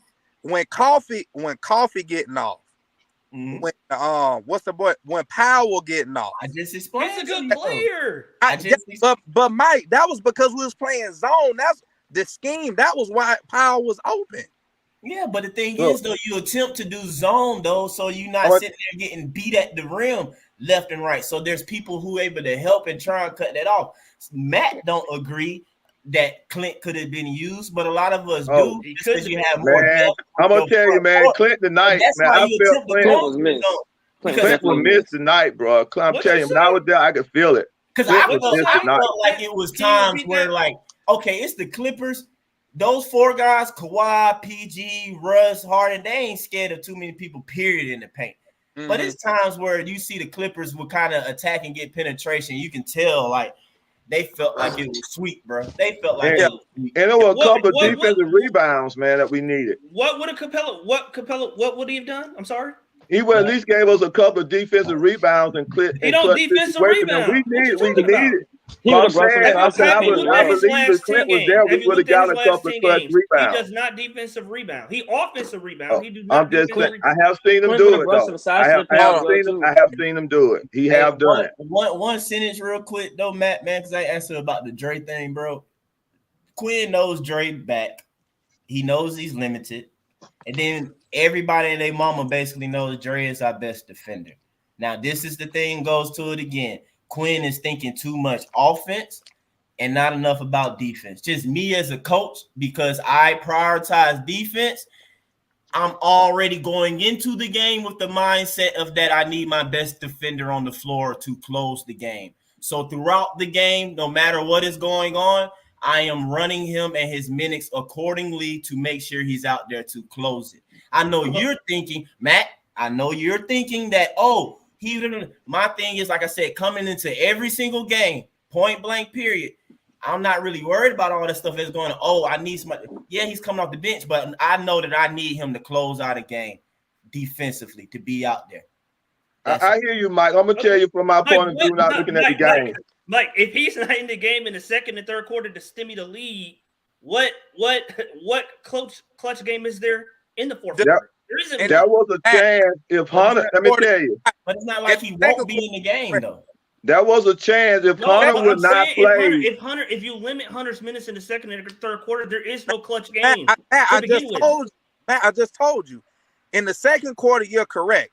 But in the third quarter, if Okongwu wouldn't have got frozen out, you could have stole some minutes for Dre Hunter. Can I say this? Explain to me, Ticket, about what you're saying, how Doublo was frozen out. What Matt is talking about, he keep referring to, bro, has nothing really to do with anything. You can do the exact same thing with Dre in those quarters. I'm talking about closing fourth quarter. Did Dre play in the fourth quarter or no? I think 2 minutes or 3 minutes. Yeah, he barely played. Two or 3 minutes. But Mike, I'm telling you, Mike, if you pull these minutes in the second quarter and try to save him for the fourth. Listen to me though. If he played 2 or 3 minutes in the fourth quarter, is it far-fetched to think that let me just use those 3 minutes in the final 5 minutes of the game? We wouldn't have been close. It wouldn't have mattered if he was in at the end because they would have been up by double digits. What like was they the were score? before he got in the game. Early fourth. What was the score when the fourth We quarter? were close, but y'all missing the point that we No, were no, close. no, Yes, We were down by 10. When the 3 minute mark, we were down by 10. 3 minute mark or what? At the end of the game, 3 minute mark of the end of the game, we were down by 10. Oh, I'm asking in the beginning of the fourth. What was the score? What was the I score? think it was a 1 point game. It was a we 1 point down- game. we It down, was like a 1 point we was game. down 3, right? We were Going down into by the 3 fourth, we was down by yeah. 1. Going into the fourth, we was down by 1. I knew we was down. It wasn't Okay. a lot. By 1. Was Dre Hunter effective in those 3 minutes in the fourth quarter? Yeah, he hit a 3, and he got a defensive stop. He balled. Okay, so those 3 points would not have changed the trajectory of the game if you would have changed those 3 minutes to the last 3 minutes of the game. What's up, Larry? I disagree. Man, I just listen, think man. the game wouldn't have been close. Listen. I agree with the second quarter. Hindsight is 2020, man. 2020. At the end of the day, even without Hunter in those last couple minutes, the dudes we had out there, they had an opportunity to win. They did. We had the lead. They did. We tricked it off. Dre Hunter, without Dre Hunter, I don't give a fuck at this point. He won't there. The dudes on the court had a lead. Yeah, and we did not take care of that lead and folded under the pressure. So, I mean, but you don't feel like a lot of it is because we couldn't get the necessary stops. I mean, the problem was that we needed to make shots. We needed to make shots. Mike, and it was like 3 minutes plus that shots. goes into a Kool-Aid as well. That goes both Mike, sides, guys. you know what I think our Both biggest sides. issue is, Mike? You know what I think our Both biggest sides. issue is? We small. And we not physical. But yeah, all right, Larry, real quick. But Kool-Aid, you talking about we need to make buckets down the stretch. Right, Dude, right. Kawhi. Yeah, it was like Paul only way we was gonna beat these guys. We shot bad, they shot good. But the thing is, though, Only way we did not shoot bad. We shot over 50% from 3 and over 50% from the field. Listen, man, listen. Listen. No, this is another thing, guys. At the end of the day, those dudes, minus Dre Hunter, had a lead. Yeah, they did. They did not protect the lead. I don't care. I don't care what the fucking excuse is. They had an opportunity. They had an opportunity to win. They had opportunity. They didn't get it done. Listen, They when you had going against a team like the Clippers, when you get an opportunity to get up on them, you gotta have put to them seize away. that opportunity. Guess what they did? Guess who else fell for that same thing Don't the put other them night? away. Miami. Miami was yeah. whipping their ass in the first half and didn't seal the deal. They got hot in the second half with them threes, came back and won. But that's we shot. But in our situation, though, I don't feel like it was a situation of the guys. Like literally, when you were watching it, the guys are just too small. Trey, again, I'm not knocking Trey. Trey did good down the stretch or trying to, but you can see certain things are not able to get up. It was one play where we're in it. Trey gets to the middle. Westbrook goes up and block his shot. And you can see Trey just kind of stand there and don't fully run back because he kind of like, well, damn. You know what I'm saying? That's it. In actuality, to me, that was a foul, man. It's not about a foul, man. DJ scored some tough buckets, but he also was missing. Don't call the foul. You got Kawhi and Paul George guarding. But Demond and Mike, to Kool-Aid's point, we were up. I think it was what we were up 4, and no, we were up 3. I think he came down in 3 consecutive possessions. Bogey missed a wide open 3. Akambu didn't make that alley-oop. He got pushed, whatever. And then and DJ also DJ got blocked. Y'all thinking about double O getting so we talking about clutch. We talking about clutch. Mike, during that play in that time, I'm like, this is a clutch time. Trey, why are you throwing that pass? That's part of the stuff where it's like, I'm not knocking Trey, but that's part of his maturation stuff. Like, bro, this is clutch time. This is no time to be trying crap, bro. No, but when he did that down behind the back shit in the lane, passes right now. Turned it over. Yeah, but I got you, Mike. But I got you. And the Westbrook block that you mentioned a second ago. Those were 4 critical possessions when we were up. So, you know. But if Bogey, I'm gonna tell you, if Bogey would have hit that 3-point shot, it would have turned changed the game. That was a clutch. That would have put us up by. That would have put us up by a nice 2 or 3 possessions. You had man. opportunities to Players win the miss game. shots all the You time. had You gotta play numerous defense. leads in the fourth quarter. But We Mike, did that's a not wide take open shot. You advantage. can't miss Hey that. man, I'm play. trying to be quiet so Larry can talk, man. That's what it Don't boiled talk down to to. me. Y'all keep repeating the same shit. But at the end of the day, you had the opportunity to win. I don't understand what the fuck y'all be talking about sometimes. Y'all repeat the same shit. Well, listen. Hunter didn't fucking play. It is what it is. But the same dudes on the court had the opportunity to extend the lead when they was missing shit, and they didn't do it. Hey, because the coach had the wrong niggas in the game. We don't have nobody else. No. Who else we gonna put in, Ticket? Who? Bro, when Ty Lue went small, I just broke it down. Who? When Ty Lue went small in the close lineup, he should have put JJ at the 5, or he should have told Trey to utilize a Kongwu more to exploit the small lineup. And Where did Kongwu score his points at? What you mean? He hit 2 threes, but he had, so that's 6. Who was in the game when he hit those threes? Who was playing? Was he the big or was Buddy in the game? He was big. He was big. He had Bruno. He had Bruno and him was in the was game on when the he court hit at the the same threes. time. Only time a Kongwu go to that corner is either Clint in the game or Bruno. Well, that's only 6 points out of the 8. Listen, man, listen. A Kongwu played good tonight. He won't the difference. No, I'm not saying he did it. Won't listen. Talking for Kongwu right now. We don't have. I'm gonna tell y'all. I'm gonna keep it a buck. We don't have the horses to run with the Clippers, bro. You don't have them. You know why they get them threes? The same reason we've been talking about the whole year. They cannot recover and close out that 3-point line in the corner because the coach has the wings coming in on help. Do what I'm talking about. But you keep saying go small. What I'm telling you, who on the bench? What the fuck was JJ gonna do if you put him at the 5? What are we gonna do? You got selective listening right now. Go I ahead. specifically said or feature a Kongwu.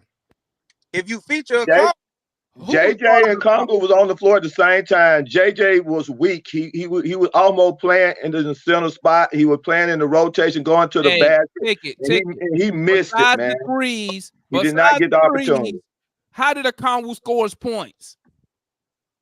Like dump offs and stuff like that. He did not score no ball. He didn't score no points off his own, bro. Got Westbrook at the fucking center position, bro.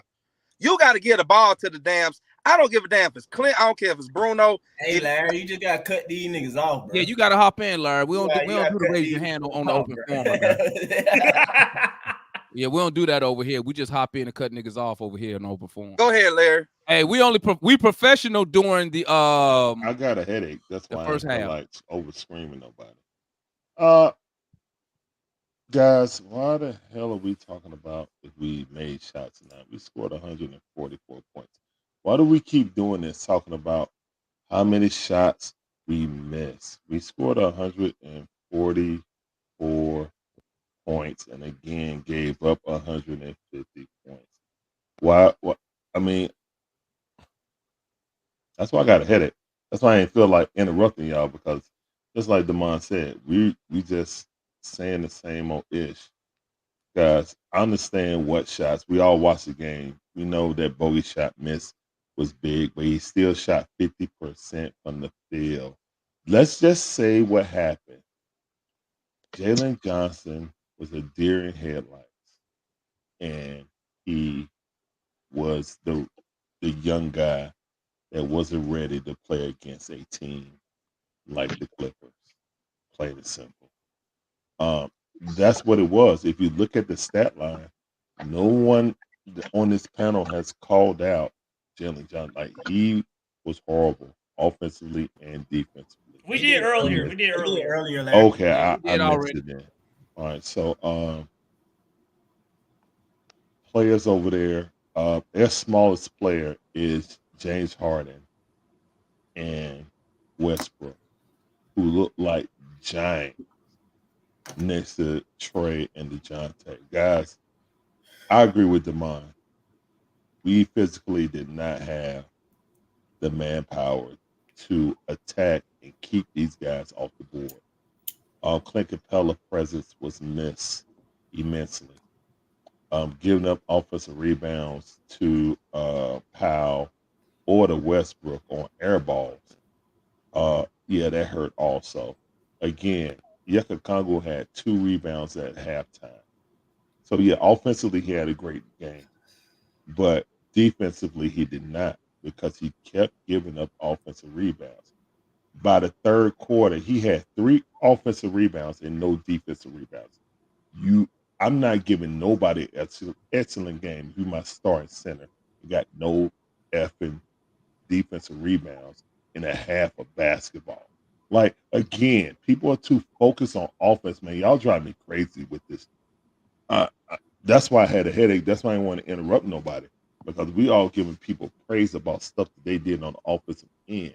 And we gave up 100 at mother and 50 points again, bro. We talking about people missing shots. Like, come on, man. I'm with For you, real? boy. Look, That's well, Larry, what I'm Larry, saying, man. Like, well, you can't Larry, do that. I agree with you mostly, Larry. So But to be Larry, technical, how do you feel Capella, about the take about Dre, though?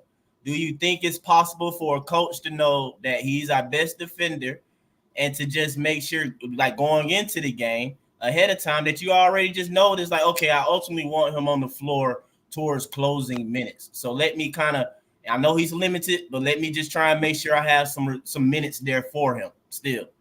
All right, I hear y'all on that, but I'm telling you, the Florida game did not dictate that. That's one thing I will tell Matt that I agree with him. The Florida game did not dictate DeAndre Hunter coming out the game. If you take, because you know DeAndre Hunter, Yeka Kongo, I see what you're saying, Ticket, that you might have been able to steal 2 minutes out of there. But the thing is, the Yeka Kongo came down and hit 2 threes, one contested, one wide open. And the second one was over Kawhi Leonard before he went back out. So, yeah, Kawhi was in the game. It was a heavily contested shot, and he made it. So that's 6 points just like that. He made 8 in that third quarter. So really and truthful, he wasn't really cooking. No, he made 10. Oh, he made 10. Excuse me. Okay, so he made 2 We threes. talking about and then 2 double O here, baskets. though, right? But yeah, I'm talking about double O. So Not all right, Drake. all right. So my bad. I thought it was we're talking about double O. The double O came down, hit back-to-back threes. Okay, that stemmed the run. You're saying extend, take DeAndre Hunter out, and then try to steal at least 2 more minutes out of it. I'ma So at try the to- end of the game, Oh, now, I agree with you. At the beginning of the fourth quarter, Dre should have been on the bench, and then that's what I would have stolen. But the ebbs and flow of the game, when But you that's got momentum and stuff like that, I Can we understand use why. another term besides steal? I wouldn't think that necessarily quote unquote stealing. All right, well, what But about if if his limit is preserve? 18 minutes, right? That factors out to be about what, like just under 5 minutes a quarter. So my thing is, it's just like you just got to be like I'm not coming into any game. I don't care who we playing. You know what I'm saying? I'm not putting it as a coach thinking about it in the game as the game going. I'm thinking about it as the fact that I know my team suck on defense. I know Dre is my best defender. And that's what I'm saying. Like Quinn just thinks too much offense, because I would think that like if you prioritize in defense, you just automatically, I want my defender who's not a bad offensive player on the floor in closing minutes. So therefore, I just make sure. So if it is okay, if something like fans just got to get mad at me, but I'll be like, I see what he's doing. So if he's cooking in the second quarter or something like that, though, because I want him to have, say, 6 minutes in the fourth, you only getting 3 minutes, Dre, and you coming out. I don't care what's going on.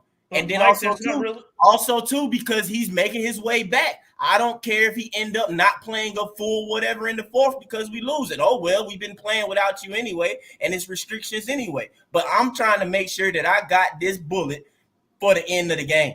That's all I'm Mike, saying. That's Okay, my. Mike, that's not my opinion. Mike. That's not taking the game situation into context. Going into the fourth quarter, Dre and Trey was really our best You players. can just And ignore what I Okongwu- just said. What do the Kongwu? But even I said a Okongwu. I said a Okongwu. I think But I to think their but Okongwu got to- off. Didn't they what's the other guy, the Nassus or whatever his name is? He started getting in foul trouble, so he started laying off. That's why that's why his challenges wasn't good on the Okongwu 3-pointers. Mike, you can't predetermine before the game the I think the minutes. Florida game is kind of funny, man. Like, Yeah, like you can't. but I can't will say, agree with Mike. Mike just made a good point. If You you got- know you was gonna have him on minutes restriction, Oh, you should have had a plan to try to have him in the game at the end. And if he wasn't our best offensive player, he probably would have played more in the fourth quarter. But I Well, can't he go into the definitely fourth was. He quarter definitely down was by our best. He definitely was. He was the offensive only player. person I in can't go. double figures in the first half, guys. I can't He go was. into the fourth Yeah, quarter 14 down by points. 12 or 13 points. Yeah, And, oh he yeah, had- but don't yeah. worry, I saved Drake for the last 5 minutes. but we're me down by personally, 12. me personally, I'll live with it. But how long did it take for us to cut those leads down when Dre came in the game, Matt? How long did it take? Because I'm not saying you don't play Dre at all the first 3 quarters and you play him his whole limited minutes in the fourth. That is not what I'm saying. I'm not saying that. I got you. You said So- cut a little bit of his minutes, a little bit per quarter. And I I'm saying personally if you- think that the If situation you of do the that, game, you're not in the game in the fourth quarter. So it don't No, matter you if making would've that saved him. assumption. That's you making that assumption because it's 18 looking at the minutes. Matt, if it's 18 minutes, that's a little under 5 minutes per game. So you telling me, literally, if you take 1 minute per quarter, so he already got 4 minutes and a half at least Yeah. per quarter, Matt. In the fourth quarter, he got automatically 4 minutes. So if I steal 30 seconds to a minute each of the first 3 quarters, that buys me 6 to 7 minutes in the fourth quarter. So you Mike, telling me, Matt, but you one know that less this minute- coach don't like using timeouts. So what you're talking about is out of his grasp, to be honest. No, Mike, I got It what is you- out Mike, of his I got what grasp. you're saying, Mike. I got what you're saying. Mike, that's out of Coach Quinn's grasp. If he would You have don't done use that, Mike, timeouts still like a that. minute here, still 2 minutes here. If he would have done that throughout the course of the game, I do not believe the game would have But been Matt- competitive You enough. went too for it high, to Matt. matter. Matt, you like to do that sometimes. You went too high. I never said 2 minutes. At most, it'd be I 1 said a minute. minute. I Again, started at a minute. No, you just went 2 minutes. So we're gonna stick here. We're gonna run through it again. 18 minutes, Matt. You equal it out over the 4 quarters. That's between 4 to 5 minutes. Okay. I got you. So you I got 4 minutes anywhere in the fourth quarter. I say, hey, lean that towards the last 5 minutes. All right. But if you want to sit him, play him at the beginning, sit him. Okay. First quarter, he comes in, lead down. You're assuming that it takes all 4 minutes that Dre came in to cut that lead down for us to get the team in the game. Guys, I'm gonna tell y'all right now. Did it take? This is what I would have did. They were up by I 10. would When we have. first got in the I game, they would were have up by sagged 10. off of They were up 10. every time They were went up 10. five, He went to the bench. They were down by 8. He came back. They got the lead. In the third quarter, they went down. He came in the game. They went back up. It's Literally, not that's about what- that, guys. that's how the When game. Ty Lue went Hey guys, when Ty Lue put in y'all- Westbrook at the center, we didn't even go at him. And another part is we were what y'all we didn't go. how y'all First of feel all, about we didn't go at him. those, Hold on, Kool-Aid. those Hold on, referees? hold on 1 second. Go ahead. Kool-Aid. I don't care about We didn't go at him, but the worst thing about it is that we came up on him when he was out at the 3-point line. I'm telling you, I'm turning my back and I'm farting on. Make the shot. We didn't tell our players, why are you going out past the 3-point line to check Westbrook? You want him to shoot that. Again, guys, y'all not thinking defensively. If I'm a coach and I'm thinking I see Westbrook out there, that's the first person I want shooting threes. Shoot it. But somebody got to be telling them that. Somebody has to be. Coach. Again, that's why I'm You telling me talking Quinn about- Snyder didn't tell him that? Well, them niggas ain't do it. They did not do it. They would might not. when Westbrook will I don't retreat, know. dribble back to the 3-point line so he can get that step and burst of speed past somebody. Like when they get the switch. JJ got beat late when he was on Westbrook because he JJ, came out to him too much. Well, he should have played off of, let him shoot, force him to shoot. Bruno, he did it several times. I'm like, guys, why are you going out there checking Westbrook? That's Turn your back and say, I dare you to shoot it. Then I'm gonna but turn then my back. Westbrook make I one want of to those turn my shots back though. now, Bro, I'm Larry. turning my back. He I'm make hard. one of I those got, I shots got though, what you're I'm Danny. gonna saying. turn around I and got what fart you're at saying, Larry. Westbrook. I mean, I If got, he yeah, I got turn what your you're saying, back, Larry. man, he Then gonna do Westbrook nothing make one of driving those the 3-pointers. Yeah. I got what you're Yeah. saying, Larry. But in those situations, those were off the catch. Those were closeout situations. So No, I got what No, you're they won't. saying. I don't even care if it's off the catch. If Westbrook catch the ball out there, they I deep got 2 to Larry. I 3. got what you're saying. I agree. In a perfect situation, yeah, but in a swing reverse situation, I see a number 0 out especially there, a bro. young player like I promise JJ, you, I will not turn it around, happens. bro. I know where everybody on the court is when I'm playing.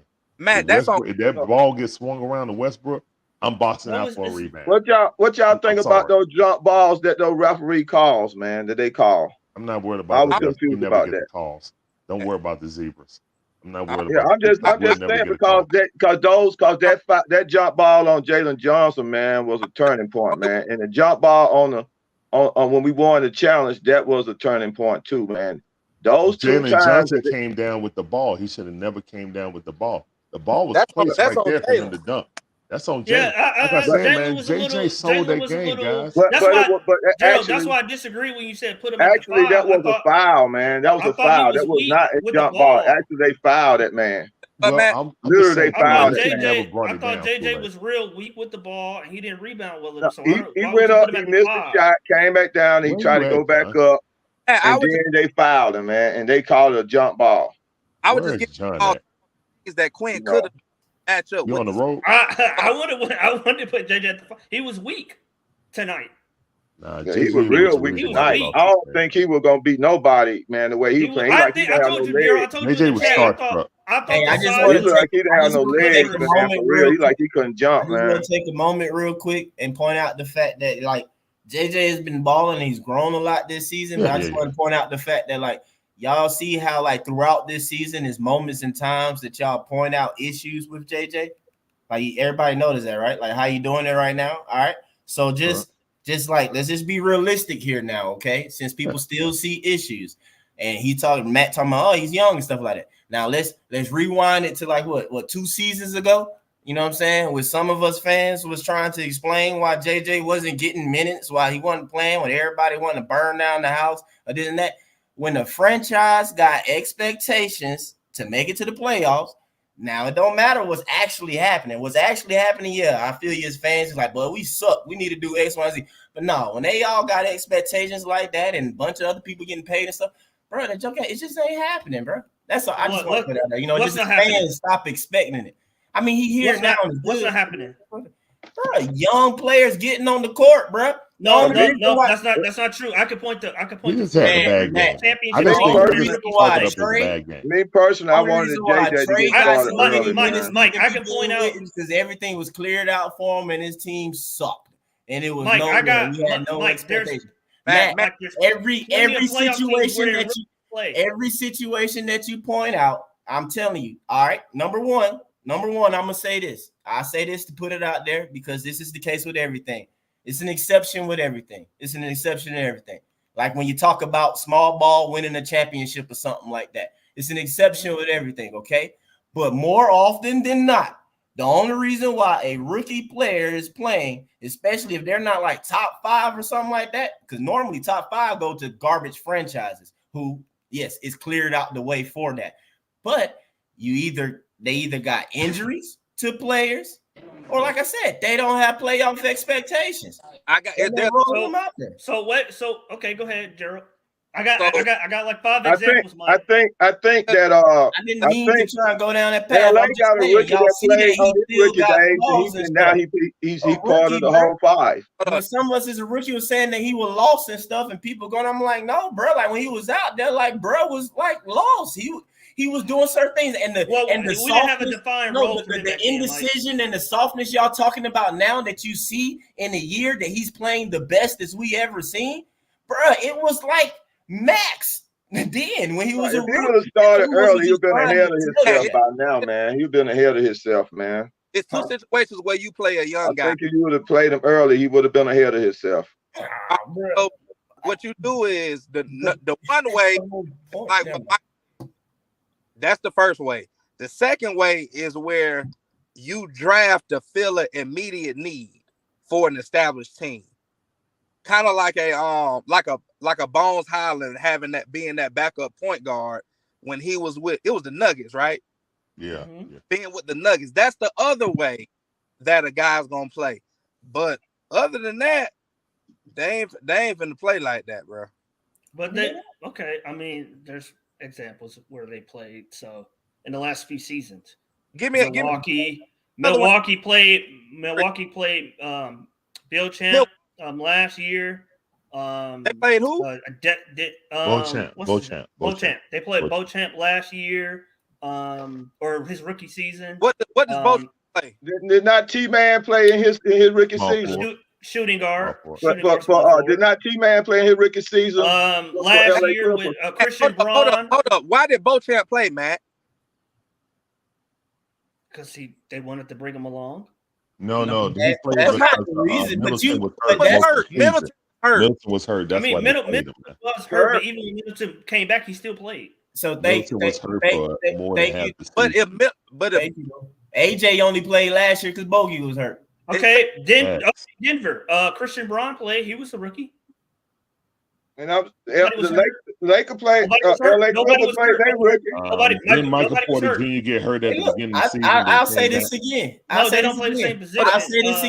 I'll say this again. There are exceptions, but more often, bro, every time you give me your little thing, bro, I give you way more rookie situations where it happens the way I'm telling you, bro. Like that's just the way it goes. And then on top of that, you got to add into the fact as a rookie, you better do stuff right. The small things. You can't be out there looking lost. So when y'all sitting there noticing things now as an issue, all I'm saying is it really that hard to imagine that, like, well, dang, as a rookie, he probably was 10 times. He was. You got to throw him in the water to learn how to swim. Mike, no, Kool-Aid. You do that when you don't have playoff expectations. But when you got expectations to make it to the playoffs, you ain't got no time to throw no young guys out there to just figure it all out on the whim. But Trae Young was able to figure it out on the whim. There's only two ways to win a championship, man. You either buy it or you do it through the draft, man. And when you do it through the draft, you have to play your rookies. Versus when you have a plan for a guy. Like with Nate, you never saw the plan for JJ. He was just it's only two ways to win a championship, man. Either you buy one or you build it through the draft, man. Never mind, bro. Never mind. I thought I had actual like I guess proof in the pudding when y'all saying out your own mouths these different flaws and stuff. It's like, dang, it's hard to just think that he right. This is first year. He's still learning, man. He should probably been further along if he's been playing. He's been playing his rookie year. He's probably been further along. No, Kool-Aid. He would be further along if he stayed at one high school. He would be further along if he stayed. I'm not talking about his past history, man. I ain't talking about those mistakes. I'm talking about if he would have played in his rookie year. You would have played in his rookie year when he was one of the top 5 G League players. Talking about history, bro. Forget everything, dog. But you complain about his high school stuff, man. We ain't talking about his high school stuff. I said college as well. I didn't just say high school. I said college as well. College, that was during the COVID time. It wasn't not much college going on. No, it wasn't during the COVID time. He was in NBA during COVID. I'm talking about before that. It was going into that, man. No, he quit before all of that. Kool-Aid, come on now, y'all stop. But you talking about what he quit, what he did. But I'm talking about. Mike, he played season. Maybe he would have been. He was the top 5. Was he not in the top 10 G League player? Was he not a top 10 G League player? The year that he's been the best he is. My bad. There's no denying he played historically low minutes for a first round draft pick towards a team that historically low. Okay, man. My bad, bro. Let's get back to the present day, man. My fault, bro. I didn't mean for that to carry on, man. My bad. Question for y'all. What y'all think before Thursday? You say what? Say it again. Gonna do before Thursday? Stay as is, bro. Oh no, we gonna make something shake. Landry about to make something shake. How much you want to bet, Matt? Ain't nothing happening, man. Ain't nothing happening, man. I don't think nobody happening. Everybody seems like it's about to stand status quo, man. So. I'm gonna go. I'll go 25, Larry. 25. Who you think gonna get traded, man? Number. It's lower than me and Gerald's normal. that Landry gonna do something at the deadline. Who you think gonna get traded, man? Hold on. No. Because if we trade for some cash consideration, Yeah, no. See, no. No, we're gonna trade for a guy. I believe we're gonna trade for a guy. No, and I ain't talking about AJ for Grimes too. I see that in the chat. No, I'm not taking that. I'm not accepting that either. I'm gonna say AJ for Grimes. I'm gonna say it's a wing player. I'm gonna say it's a wing player. We're gonna trade for Larry. No. I would take that, but I'm saying I'm not taking that as. I think we're gonna trade for a rotational wing. I'm not talking about saying we're gonna make it shape. So making it shape means we're gonna make a significant move. No. Do something to fortify the team. So I say a rotational wing. I would take Grimes for AJ Griffin. He's not playing on this team. I would take that trade. I'm not doing it for DeJounte. I wouldn't do that because I gotta pay Grimes. Never play on this team ever. Hey, I got a slight rebuttal about the Grimes thing. Yeah. I went there. AJ's not getting no minutes, right? Yes. If Grimes takes no minutes, how do we know Grimes gonna play? Grimes would be he's a better defender option than Garrison Matthews. Walk with me real quick. I feel you. Walking side by side. I ain't holding your hand though. With the notorious like short rotation. Mm-hmm. So what would make AJ's spot in the non-existent spot playable? He could find minutes for AJ if he wanted to, Gerald. The only reason that Garrison JJ just had a bad night tonight, man. AJ, because AJ defensive line, like AJ is just zoned out. He's not attached to this team anymore. He's unplayable right now. He has no confidence. Yeah. I think he'll take. I wouldn't do Grimes only because you got to pay Matthews and Wesley Matthews. I think Grimes will take their minutes. You got to pay him this summer, Gerald. That's why I wouldn't do Grimes. I will find somebody else. How many was Garrison healthy or no? I'm not sure if he was healthy or not, but he didn't play. Wesley Matthews. I didn't see him on an injury report. Wesley Matthews played. Well, he missed his 2 crucial shots in the game, man. That last game, man. Sometimes you get benched for that because those players are really having a competition for that position. You got AJ, you got Wesley Matthews, and G having a competition in that. AJ ain't in no competition. So Gerald, would you not do anything? Grimes on this team is just for AJ. Would you not do anything, Gerald? You would just let it as is? Can y'all hear me in there? Yeah, we get you, John, man. I just I need to go back to this particular game here. And look, I agree with Mike 100% up there. You are playing against a team where you had team scoring leaders. Okay, you were not playing against Rudy Poo. They came out there with Gatling guns. You had a pea shooter. You're gonna lose every damn time if you don't make your shot. That's why I got right down here at the bottom. The Skull Bowl can hold 999 points. Go get them. Go get them. Now, their team, like Boston coming up. Now, you go out there trying to doggone defend yourself to a win if you want to, and you're going to find yourself on the ass end of an Orion switch. But so how you agree with Mike? I'm confused. How you agree with Mike? That's all he talking about his defense. So Mike is telling the truth. Because the thing is, Mike is saying the same thing I've always said. You cannot defend yourself to a win. You talk about Mikey or Mike? No, I'm talking about Mike. Mike right here. Mike. Mike don't never talk about. What are you talking about? Mike don't never talk about offense. Hey, let me tell you something, man. If any given time in that last minute of that game, Mike never talked about offense. At the end of that game, no. Mike said, because the thing was, they were. I'm trying to see whether it was Larry or Ticket was complaining about how many points we gave. I know Ticket said something about it. No, I said Facebook. about the points. Okay, No. and my and Larry said something about it here, but Ticket said something about it in Facebook. Hey man, you got people, these Harden. Oh man, Harden, Well, Westbrook. that game was close. You I got Hey guys, John, what was you listening to, John? Mike didn't hey say guys, that. that game was Mike close did say within that. 2 No, I told you. possessions, all the way up to the What he final referring end. to is the fact that they got 4 guys who led a franchise. Right. Oh, okay. And they was None of his clutch. analysis included offense. They were clutch down the end. We was y'all in that keep- y'all game keep all the way up harping to on the this. end. Y'all keep I harping agree on with this that. back to back as That's though why, these man. jokers, Whole were franchise. all tired after the back to back. Man, these jokers just showed you what they can do in their sleep.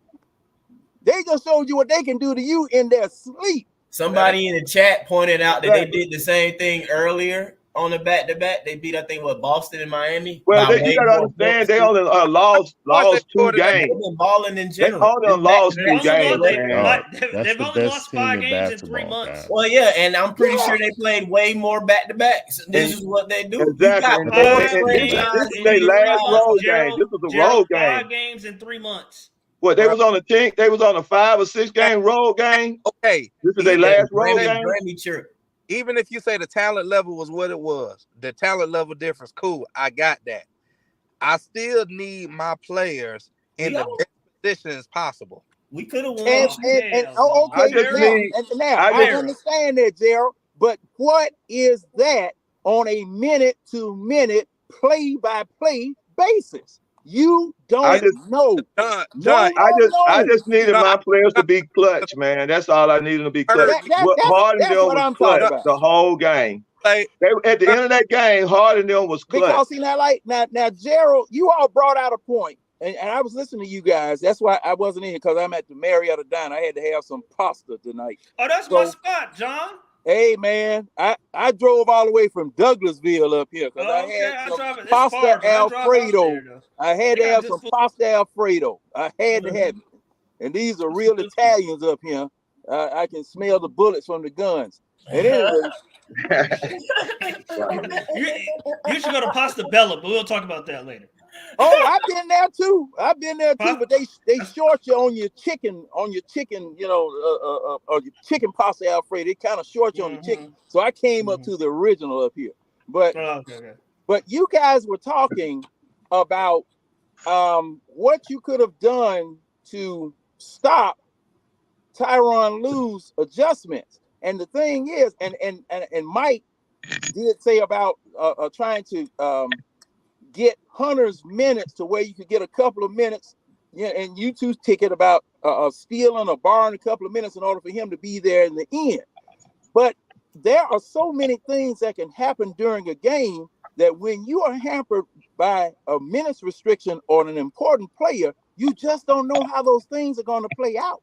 You just don't know. The 2 minutes you get here might be 2 minutes that you need someplace else, but the man's going to get some minutes restriction.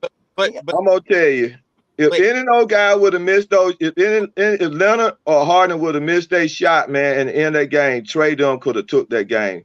They was just hitting clutch shots at the end of that game.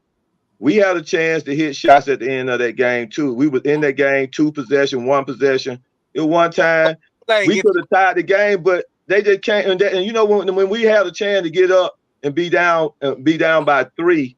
That shot, that Harden shot when Trae was on him, man, was on him like tight, man. When he shot that shot out the backboard, everybody said it was it, man. That was it. That was put to sleep right there, man.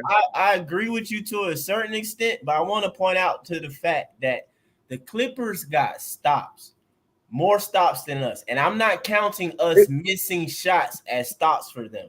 No, they literally got stops down the stretch, like that block that I referred to about. Right, you know that Trae block, the Trae block. Yeah, that was a stop. I agree, They actually, Murray block too. but we got to get more stops. I mean, that's why I wanted, in a sense, the only person that may have that opportunity and chance that we got out there tonight was going to be Dre. That's also too why Dre was going off offensively, because Trae and DJ is really undersized against the Clippers, man. True. Yeah. Really undersized on the They really perimeter. are. They And are see, very undersized So perimeter. DJ Everybody got that's the DJ problem. got a they shot got blocked ball. on a stop That too. making It was it 2 tough. times we had a It's crazy. chance. We even scored as many points that we did because of that. You know what I'm John, saying? How undersized they are. But that came into play in the clutch moments like that or whatever. Also, too, could have helped having Dre offensively down the stretch because he's Yeah, always it could have. It could have. I agree with you, Mike. It like could he's have. actually I big. mean, all we DeAndre needed Hunter was tonight. all we needed was one stop, man. All we needed was one stop in that back-to-back going Oh down no, there. We was and in a you 1 needed to a 2 possession game. needed both. We needed 1 or 2 stops, man, that could have put us in the position to You needed win this both. game, but we didn't. But we couldn't get it. Like you said, Mike. I mean, Hunter probably could have been useful. But Chicken, I at can't the hear you. same Tim. time, I can't I hear feel you. like Hunter also he was in a Kool-Aid, position let where he me say had something, to Kool-Aid. had to Kool-Aid, let put me points say on the something. board to keep us in the game too. So I don't know. I can't. Go I ahead, don't know. Tim. Go ahead, Gerald. all right. Y'all keep saying that the guys that were on the floor get the job done in the end when we had a chance to win. That is because the coach didn't have the team in the correct situation to win. They didn't put them. He didn't put them. He didn't give them the best chance to win, even if you feel like we would have lost anyway. Defensively, he did not, Matt. Don't look like that. He did not. Defensively and offensively. Man, They were the best offensive player. But you know what? That's superior team, man. Look, man, we got beat by the better team. I agree. That's a We got superior. beat by the better team, man. But at the I'm same, not gonna sit here and just I'm kind of like Demond. We got beat by the best team in the league. Man, I'll tell you, Kawhi man, Leonard need to be there. Kawhi Gerald, Leonard you is the want- MVP, bro. Gerald, you want a lemonade stand to try to compete with McDonald's? We just don't. But that's the good thing though, Larry, is that we got beat by the better team for sure. And we barely lost. And we guys. barely lost, man. barely I lost. don't even like no. I don't like no victory. To that point, would Yeah, y'all do I feel like we anything? should've Would y'all won do too. anything to fortify the team, or just leave it as is? But rock out, cause they gonna screw it up, bro. They gonna screw I up. would the move trade right now. AJ for Grimes if that's on the table. Yeah, I would do man, that. look, man. I know y'all be laughing, man. bigs. I keep I'm telling gonna tell you, y'all be two laughing. scoring bigs will We get need us out we of this need to thing. get we need to But get teams we won't need to give we those need to up. we need to No, trade Go we get need to Big trade Frank. off Free the bench, agency. We man. go get Frank the Free Tank. agency. We need Free agency. I'm telling you, man, we need Free No, I'm agency. talking about. I'm No talking about trade. before No Thursday trade. at Free 3 o'clock. agency. That's what I'm talking we about. need to trade the bench. We need a bench, man. We do not have a bench. Big We Frank need is a a bench. free agent. Bruno We off the can go bench get was Big Frank okay, the but Tank we right really need a really good bag up center. Well, I'm about We to say, need our a bench bag up outscored center, hey, and we need a really good bag up wing man. We need to trade off the bench and get somebody that can come off that bench and play behind Clint Capella, and somebody that's gonna come off that bench and play behind Hunter and Clint double was O. missed. That's what we Would y'all need. get They Bruce can Brown? Would really y'all give us get? some Would y'all real get Bruce good Brown? minutes. Say what? Would y'all get Bruce Brown? For who? You probably gonna have to give up that Sacramento Didn't he first. just get traded? But Sacramento first and Wesley Matthews or Garrison Matthews. No, Yeah, No, you that can ain't do that that. ain't gonna You that ain't throw gonna that do it. back. You're gonna need. Okay, you then. need So that that we need Sacramento to trade first. the Go bench, get man. Dennis Hold on, Smith Kool-Aid. Jr. I'm gonna Go get I'm gonna Dennis go Smith off of Jr. what I said earlier. If you trade a guy that not playing rotational minutes, or a guy to come in here that's a marginal guy, So let me ask you. not Go gonna ahead. Go ahead. don't extend the rotation that far. Nah, he's not. But No, Gerald, if but you he had take to play Bruno tonight, right? He had to play Bruno tonight, correct? Gerald, if you take Bay, Leslie Matthews, Right? if you take Right. Bay, He had to play. Leslie Matthews, Patty Mills, you take all of them aggregate as together, and then you get them for one guy. They're not going. That's not going. Okay. So he had to play Bruno tonight, Those right? minutes, So Gerald, Clint those Capella was hurt, minutes. correct? Those minutes. So you can't tell me Big Frank the Tank ain't better than Bruno. All right, later, guys. Big Frank the Tank is not better than Take it Bruno. No. He's not better than Bruno. The Kool-Aid. Frank the Tank is not better than Bruno. The problem with Frank. You telling me Frank the Tank is not better than Bruno? The problem with Frank is that his skill set isn't going to cater to the way everybody else. He shoot 35% from the 3-point line. He's a 7-footer. His skill defense set is will fit better atrocious. than Bruno. He's a seven, Bro, and then he shoots a better free throw. He shoot better from the free throw line. Kool-Aid, he don't shoot but 2 free throws a game the last 5 years. What are you talking about? My point is that he shoot better than Bruno from the free throw line. If it's only 2 free throws a game, Well, why you only shoot 2? Why you only shoot 2 free throws a game? In other words, he barely shoots. Because he shoot from the free throw line, right? Bruno doesn't play. Bruno doesn't I mean, even you play. gonna sit here and tell me a 60% free throw shooter, Bruno, who can't shoot. But Bruno doesn't even play. We already have But Frank. the point I'm making is that Bruno is a backup center of Clint Capella. We need a really better not. backup center of Clint Capella. Capella. When he's hurt, when Clint Capella is hurt, we need a better backup center. That's all You I'm need a better saying. center. You need a better center, period. Frank, Not no bad. Well, we ain't trying to get rid of Clint Capella. We ain't trying to get rid of Double O. We trying to get rid of the pieces on the bench that comes in after these guys when they get hurt. Because we've been hurt a lot. So we need some. I would say a wing player is better. It's a better The use of center needs to resources. be replaced. The center needs to be replaced, and his backup need to be So replaced. you saying Clint? So you saying Clint need to be replaced? Yes, sir. But right now we can't. We not replacing Clint, right? No, I don't know.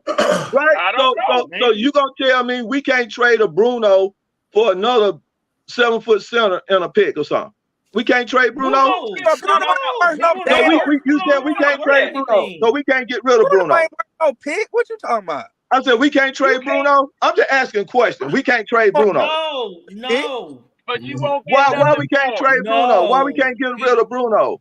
Bro, I'm asking a question. Tell me why we can't get rid of Bruno. No. Okay, To make so- a trade, so Kool-Aid. To make a trade, Kool-Aid, you got to have something that another team wants. They don't Okay. want him. Okay, what I'm saying is that last year when they made the trade last year, guess who was traded? He was thrown in for Listen money. what I'm saying. Listen what I'm saying. They traded Big Frank, and they traded what's the brother name that played Holiday. I know that they did traded it for money. And I understand they did it for money, and then they got Bay and got Bruno and Garrison Matthews. They got Bay for straight picks. Right. So what I'm saying, but they traded they got Garrison Matthews and Bruno for Big Frank and Holiday. All they did How did they do that? How did they do that? All they did, Kool-Aid, was Who take. was that the Hawks had that never played when Clint Capella was hurt? The man, we went and got a player that never That was Dang. That was Dang. Dang played. He played off the bench. That was Yes, he did. I saw him play. He played in that Cleveland. That was He Derek played in. Favors. Go look at the That was Cleveland. Derek Go look at the Favors. Cleveland play in game. Go look at the Cleveland play. I went to the games. I seen Dang come off the bench and play a few times, man. He never sat on the bench. Go look at the game. Go look at the Cleveland game. It was Derek Favors. Dang played, man. I'm telling you, Dang played. He didn't play a lot, but he played. They must have just got Frank Kaminsky, Wisconsin highlights. Frank Kaminsky played. He played 2 last year off the bench when Clint Capella was hurt. He came off the bench in several games when Clint Capella was hurt. He had one of the games we won. I'm telling you. He had one.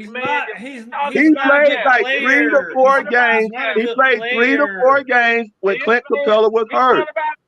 People, Kool-Aid, we talking about 2 different people because the man. No, we're not. We're not.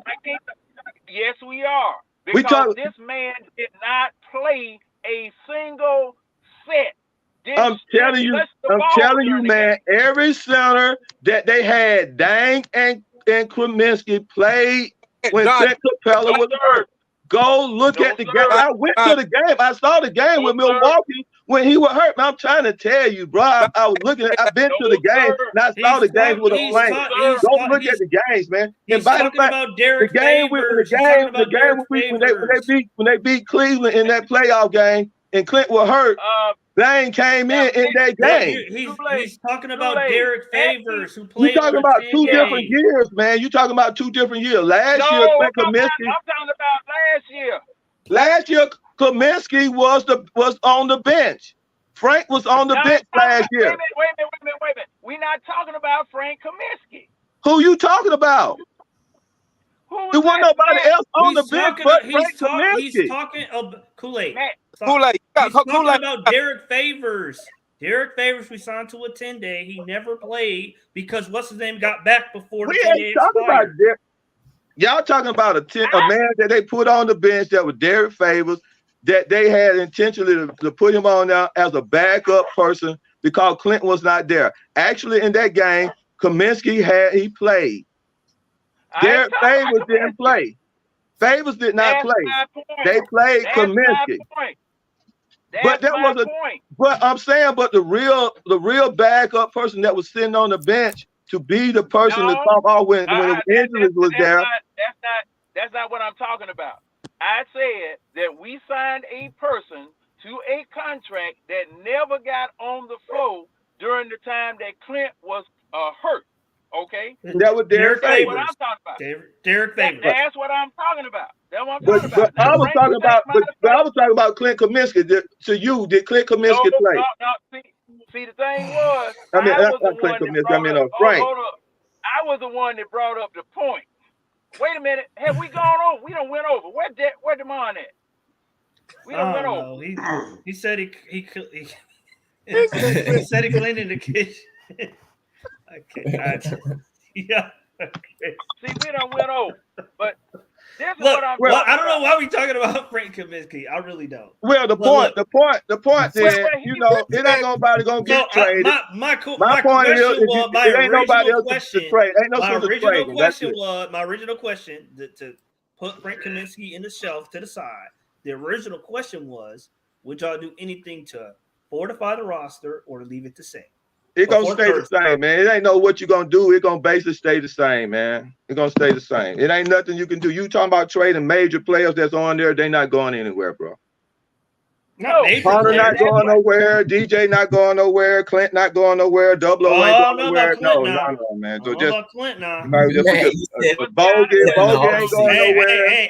Nobody going nowhere, bro. All I'm saying is, with those people in the front office, ain't no telling what's gonna happen. I'm gonna tell you that right now. Ain't no telling what's gonna happen. These people up there in the front office. Man, I know. Just hold on and hope nothing stupid. Man, they everybody try to give junk for those players, and they ain't gonna take junk. That's already they already made their mind up not to do that, man. They ain't gonna take junk for Clint Capella, man. Gerald? Period. Can we They trade? ain't gonna take junk for DJ. Can we Wait trade? a minute, and wait a minute now. Who are we as the Atlanta Hawks front office to know better than to take jump? That's all we've been doing. Man, What's your question, I'm Gerald? telling y'all. I said, Go can ahead, Gerald. I can't hear you. What was that last word? we trade the coach? Gerald. No, can't do that one. Well, that's not realistic. That's not realistic, Gerald. That's not realistic. So you just said someone realistic, just like my Frank Kaminsky ain't realistic. That's not realistic either. Kool-Aid said drinking Mr. Boston tonight. Yeah, but you know that's not realistic, though. Man, Come on, okay, but Frank Kaminsky would be more realistic than trading the coach. He's available. Hold on.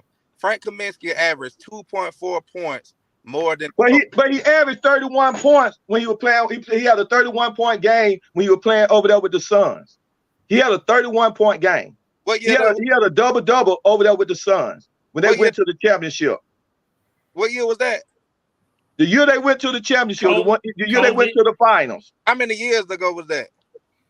It don't matter, man. He hurt his knee. He hurt his knee after that. He didn't play anything after that because he busted his knee up.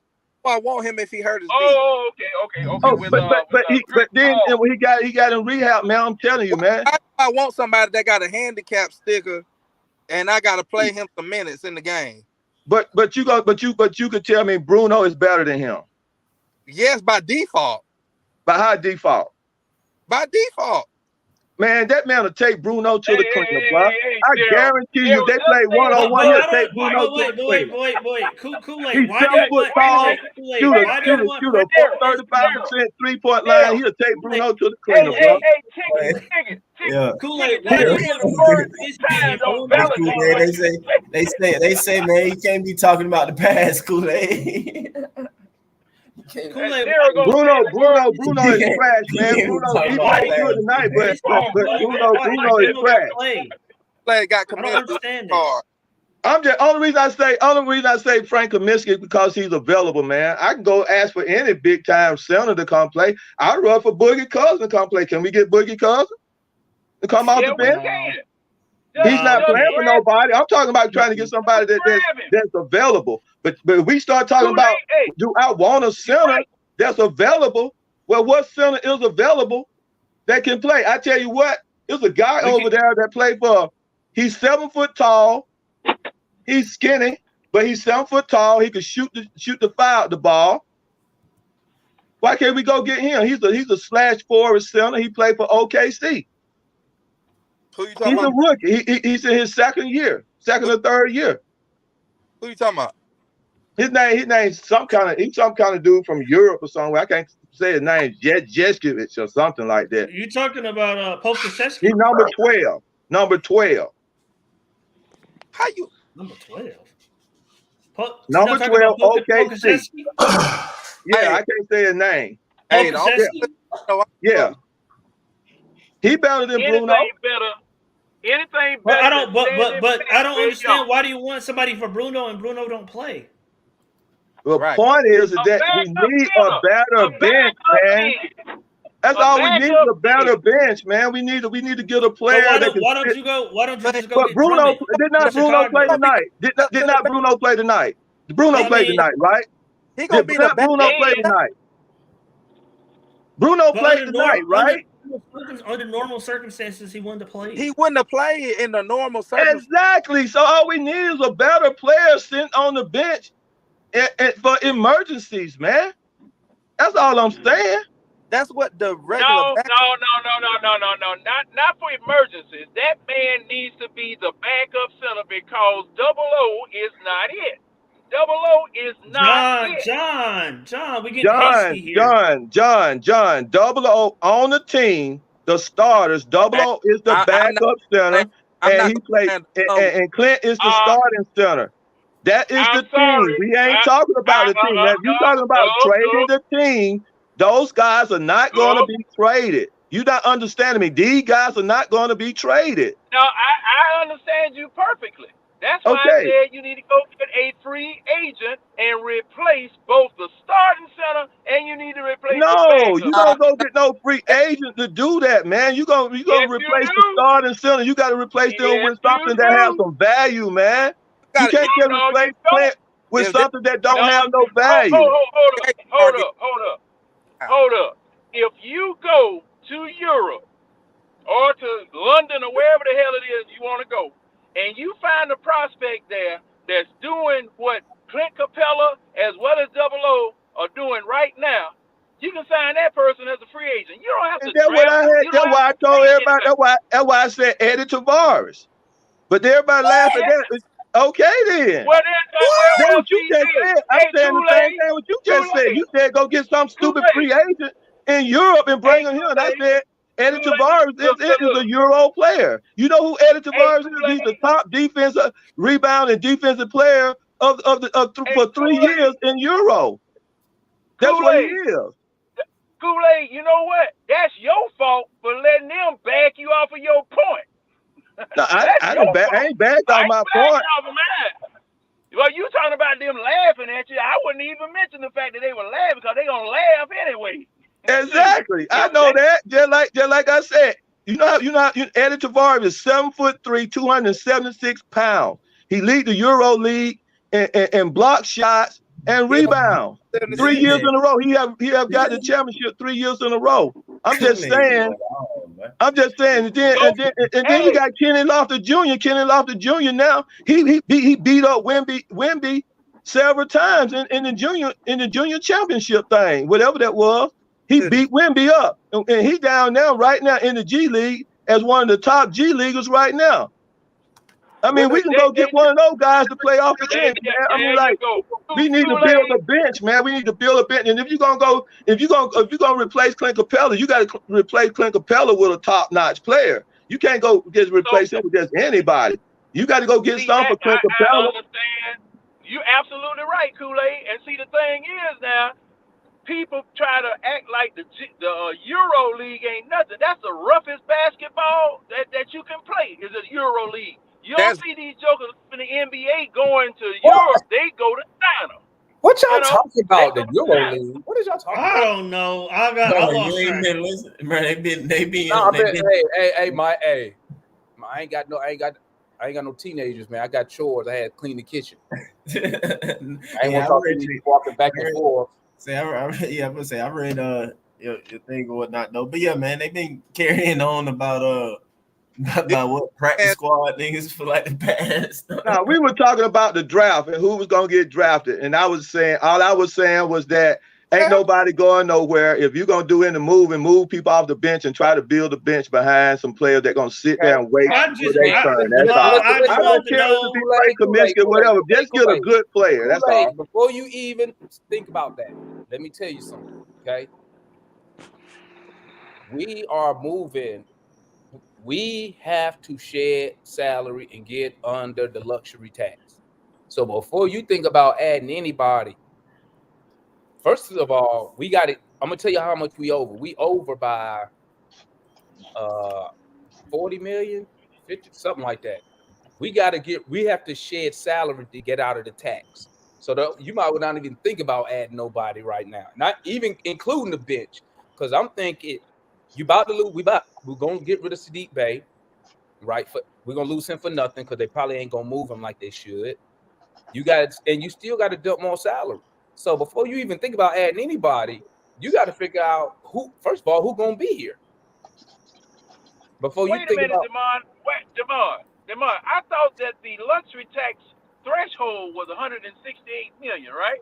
I'm talking about next season. Oh, no, well, wait, whoa. So what are we doing? Next season. Okay, explain that. Next season, with the same exact roster, we will be. Damn, is it 56? I think it's 56. I'm gonna look it up. But we're gonna be we're gonna be in the tax. He not paying the tax this year, so we're gonna share salary. But at the trade deadline, is anybody going anywhere, Damon? What you say? No, they're not moving nobody. Exactly. They ain't moving nobody. They're gonna dump next year. They're gonna start their dumping next year. I'm gonna tell you why. I disagree. I'm gonna tell you why. Because if we do anything, it's not good. Murray not going nowhere unless we get the offer that Landry looking for. Landry feels in the front office they really can't afford to trade Murray for anything that's significantly less than what they gave up. That's why he asking for two picks and a young player. I was watching Jake Fisher today. Jake Fisher said the Hawks actually prefer the player over the picks, meaning they'll take two bullshit ass first round picks. They're concerned about the player, which makes sense because if they move Murray, you're getting rid of a starter, and we don't have nobody to replace him. They don't want to use Kobe right now because you can't sell the fan base, the season ticket holders, on starting a rookie guard beside Trae Young. Nobody want to see that as far as season ticket holders spending their money. That's why they're focused on the player. We're not going to do nothing big because they're about to share salary at the end of the season. You can't trade Clint. Only way you can move Clint, you have to attach asset. Clint value is so low. The Houston Rockets, who was interested in Clint Capella, they gave the second round pick to Memphis. They rather go get Steven Adams, who can't even play this year. Why? because he only make $12 million. Nobody want to take Clint. Now, I'm not saying Clint not good, but what I'm saying is the Oh league. no, he not. The league thinks he's overpaid at $22 million per. But so they have to shed salary. So don't even think about adding nobody. We need to see now. The good thing is, if you keep Murray past the deadline, you could use his salary to position yourself to make a trade for a disgruntled star, because his salary gonna kick in at $27 million for the first year. Hope maybe somebody good in the playoffs and they fuck up in the first round, they want to shed. You still got teams like Minnesota who they want to come off some salary because Cat, they got to re-sign Cat. So keeping DJ is not bad, right, per se, but I advise y'all, don't get too excited until after the draft, because they're going to shit. Priority is getting under the tax. That's the priority. And y'all want me to bring up the numbers so y'all can see? So, hey, one more question. Who on the bench you think gonna stay here? You think a majority of the bench gonna be still, or you think they're gonna get rid of most of that? I mean, They're gonna drop them off no the one bench. on our bench worth anything except Bogey.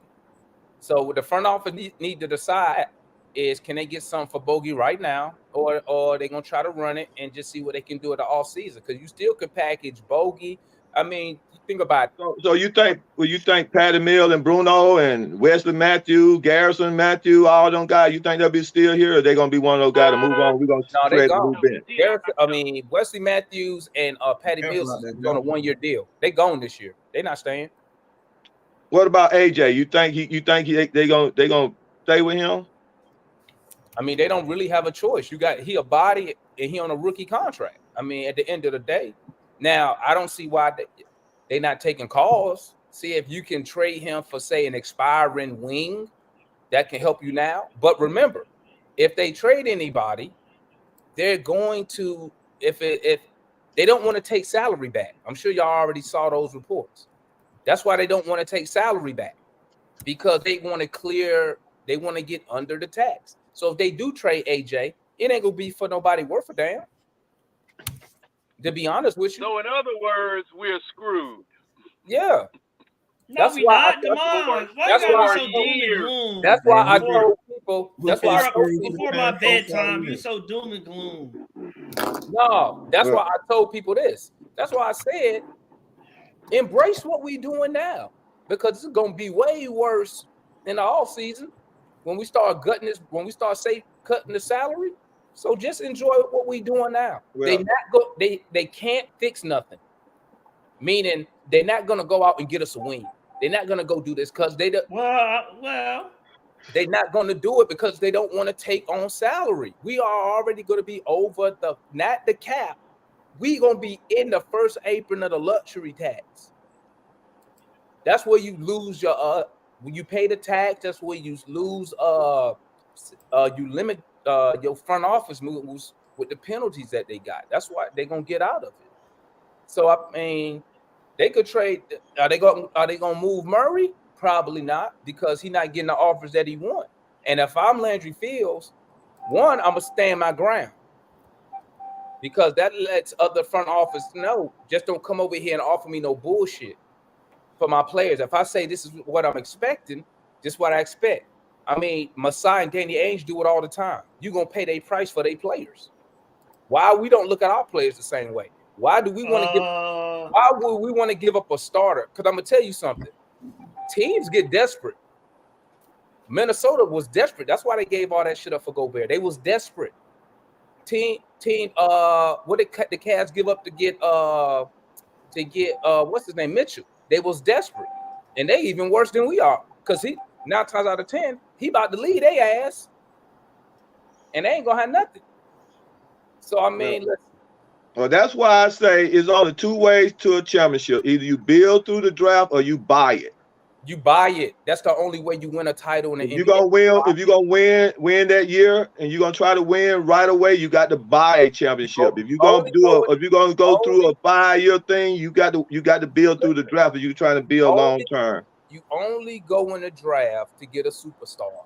Once you get your superstar, You Either spend way, the money. eventually you gotta buy it. Eventually Yeah, you gotta you buy it. Cause like definitely spend the Thunder basically gotta win now, right? Because they can't pay for all of it. But Yep, yeah, but OKC basically a lot of those are draft picks along with How with long? a really How good many? with a really good top notch player.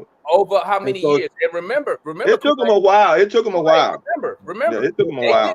they didn't draft SGA. Remember that. Right. They didn't add that. No, they went. They traded added they him. They traded a added star him. player Yeah. that we Traded played for tonight SGA. for. They traded for SGA. Right. Right. And they took some of their picks and traded them. Right. Some of their picks. Did they trade some of their picks? They traded Paul George. Oh, okay. That's who they traded. Okay, right. Okay. The Clippers traded quote unquote they pick. That they traded their young. Okay. Okay. That's what they gave up. For Paul George. So those guys start. So basically, the Clippers start buying in on trying to buy their championship. Oh, the Clippers been trying to buy it since before Kawhi. The Clippers went doing that back with like Chris Paul in a sense. Started Right. Like, So they now, was how big long on that that. been though? See, sometimes he willing to throw the money out there. Remember with the sometimes it takes long to buy it too. You right. You right. The Clippers was shitty. They hit on Blake Griffin in the draft. The NBA hooked them up by forcing Chris Paul to go to the Clippers instead of the Lakers. That started their little run. Once they got Chris Paul, CP3, they drafted DeAndre Jordan. Then guess what happened? That's when they started getting the vet minimum guys. They traded a pick to get Doc Rivers, right? So what I'm saying is this. Like Kawhi Leonard, Kawhi doesn't want to play for the Clippers if they wasn't already showing that they trying to compete. You see what I'm saying? He's not gonna go there. He could have went there before plenty of times. But he didn't. You ain't heard him say, I want to go play for the Clippers. When the last time you heard somebody say, I want to go play for the Clippers? But see, now people say it. Why? Because they winning, they competing. So why you think Russell Westbrook didn't mind? And because Kawhi Leonard there too. There you go. I didn't want to go play with Kawhi. There you go. And they know they got an owner who spend money. Oh yeah, he spent plenty of money. Do you know the Clippers are $20 million over? But also too, hey, what helped the Clippers too though? Yeah. Kawhi, PG, and Russ, they all from Cali, ain't they? Yeah. They all from LA, aren't they, or something? Yeah. But remember, and that's the power of a superstar, man. Remember, Kawhi forced the Clippers to trade for Paul George. Remember that? He told him, hey, he had a list of players he wanted. They went and and one of them was Paul George. Remember, the year Paul George got traded was either the same offseason or the one before that where he signed the extension with Oklahoma City. Remember, because Russ threw a whole little party at his house in his backyard celebrating that PG staying. So, well, I'm gonna give you an example of building through the draft, though. The Braves broke everything down with the Justin brothers and decided to build, and they took them a while to build through the draft both times. Show me in basketball, because see, in baseball it's different. Because you can draft. But I understand that. I mean, of course, you know you got. But what I'm saying is that then, when the Falcons went to the Super Bowl, we drafted starters. We drafted starters. That's what we did. We drafted starters on that defense. Boston was winning before they got traded Jaylen Brown. And then you take. I'm just saying now they're in championship posture now because they got them two. But what happens though? They started with let's talk about when they cleared their roster. They got rid of all the old cats, got all them picks from the Nets, right? You get Isaiah Thomas, who's turned into an all-star, right? Trade him, get Kyrie, right? So they understand that you need star players to win. But what they did was they got Kyrie, which allowed Jaylen Brown and Tatum to develop along a superstar player. Now, media says something about the relationship, but every time I hear the players talk or say mention it, you know, they say Kyrie helped them mentor. Woo, woo, woo. I believe he did. We don't do that in Atlanta. You have a superstar in Trae Young, and you still ain't put an all NBA player beside this man yet.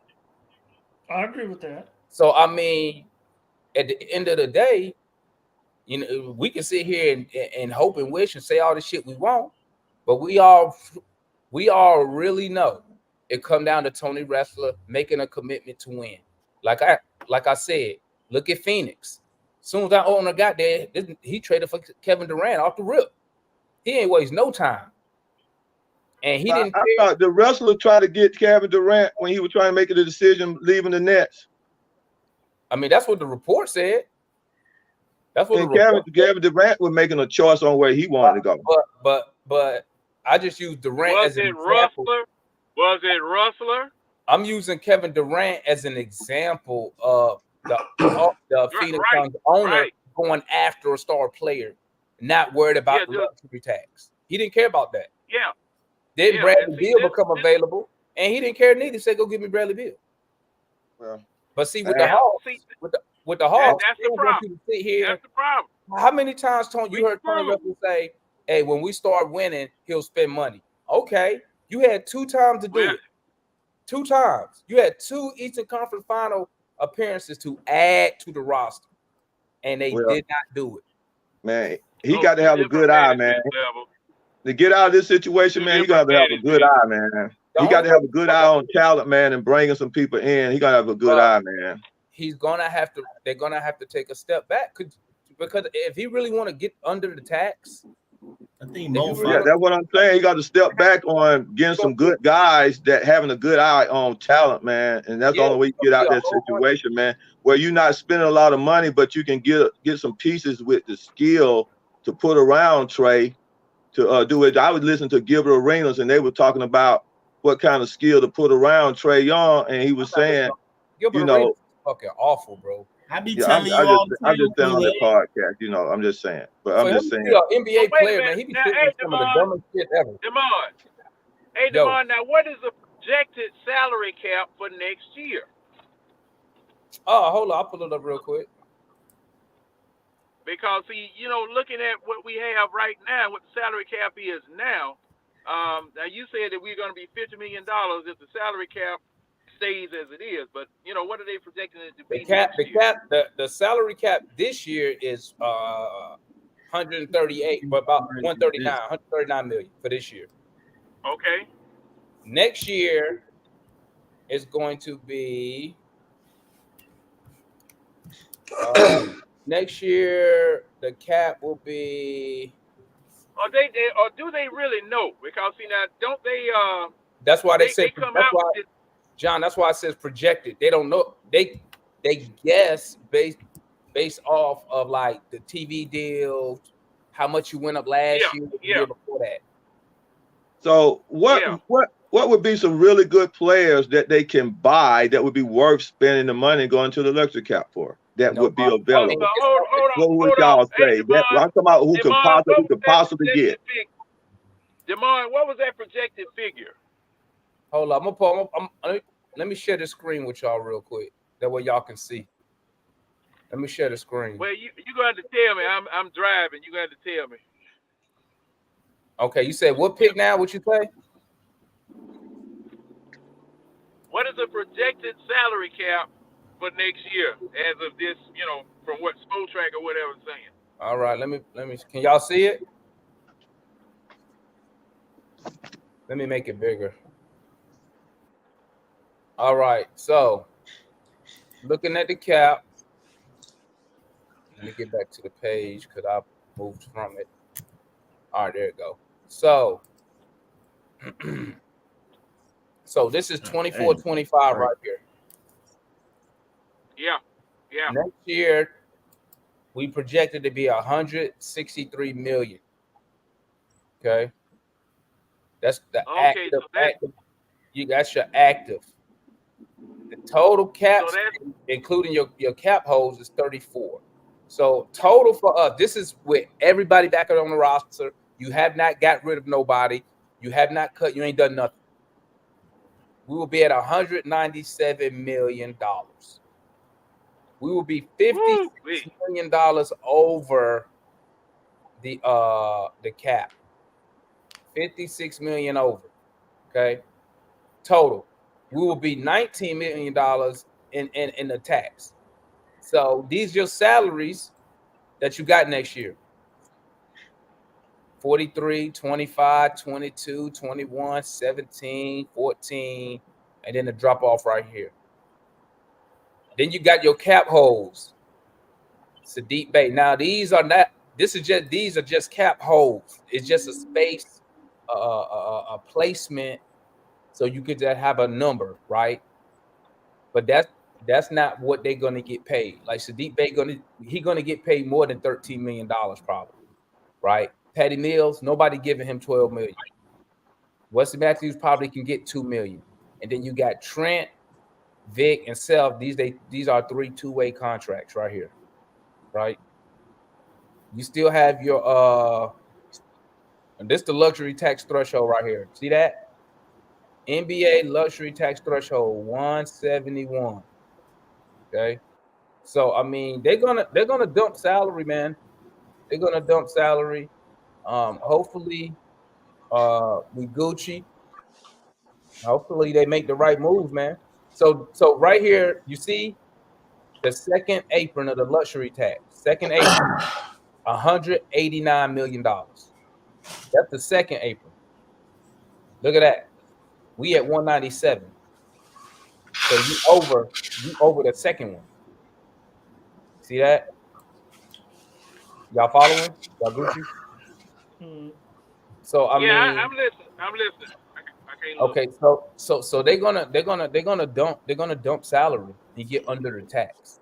It's all about who they gonna move, what they get back in return, but don't expect them to make no big move, man. I wouldn't. If they do, I'd be surprised. But you look at a team like the Clippers that's really going after. When you look at a team like the Clippers that's really going for a title, watch this. Now I showed you ours. Now let's look at the Clippers. This is a team that's really going. That's serious about going for a championship. Look at this. Y'all see that? Look at that. You see that second apron? Apron room. That's your first. That's the first luxury tax level. You hit the first one. Then you got the second apron. They 17 million over the second apron of the tax, while we 9 million under the first level of the luxury tax.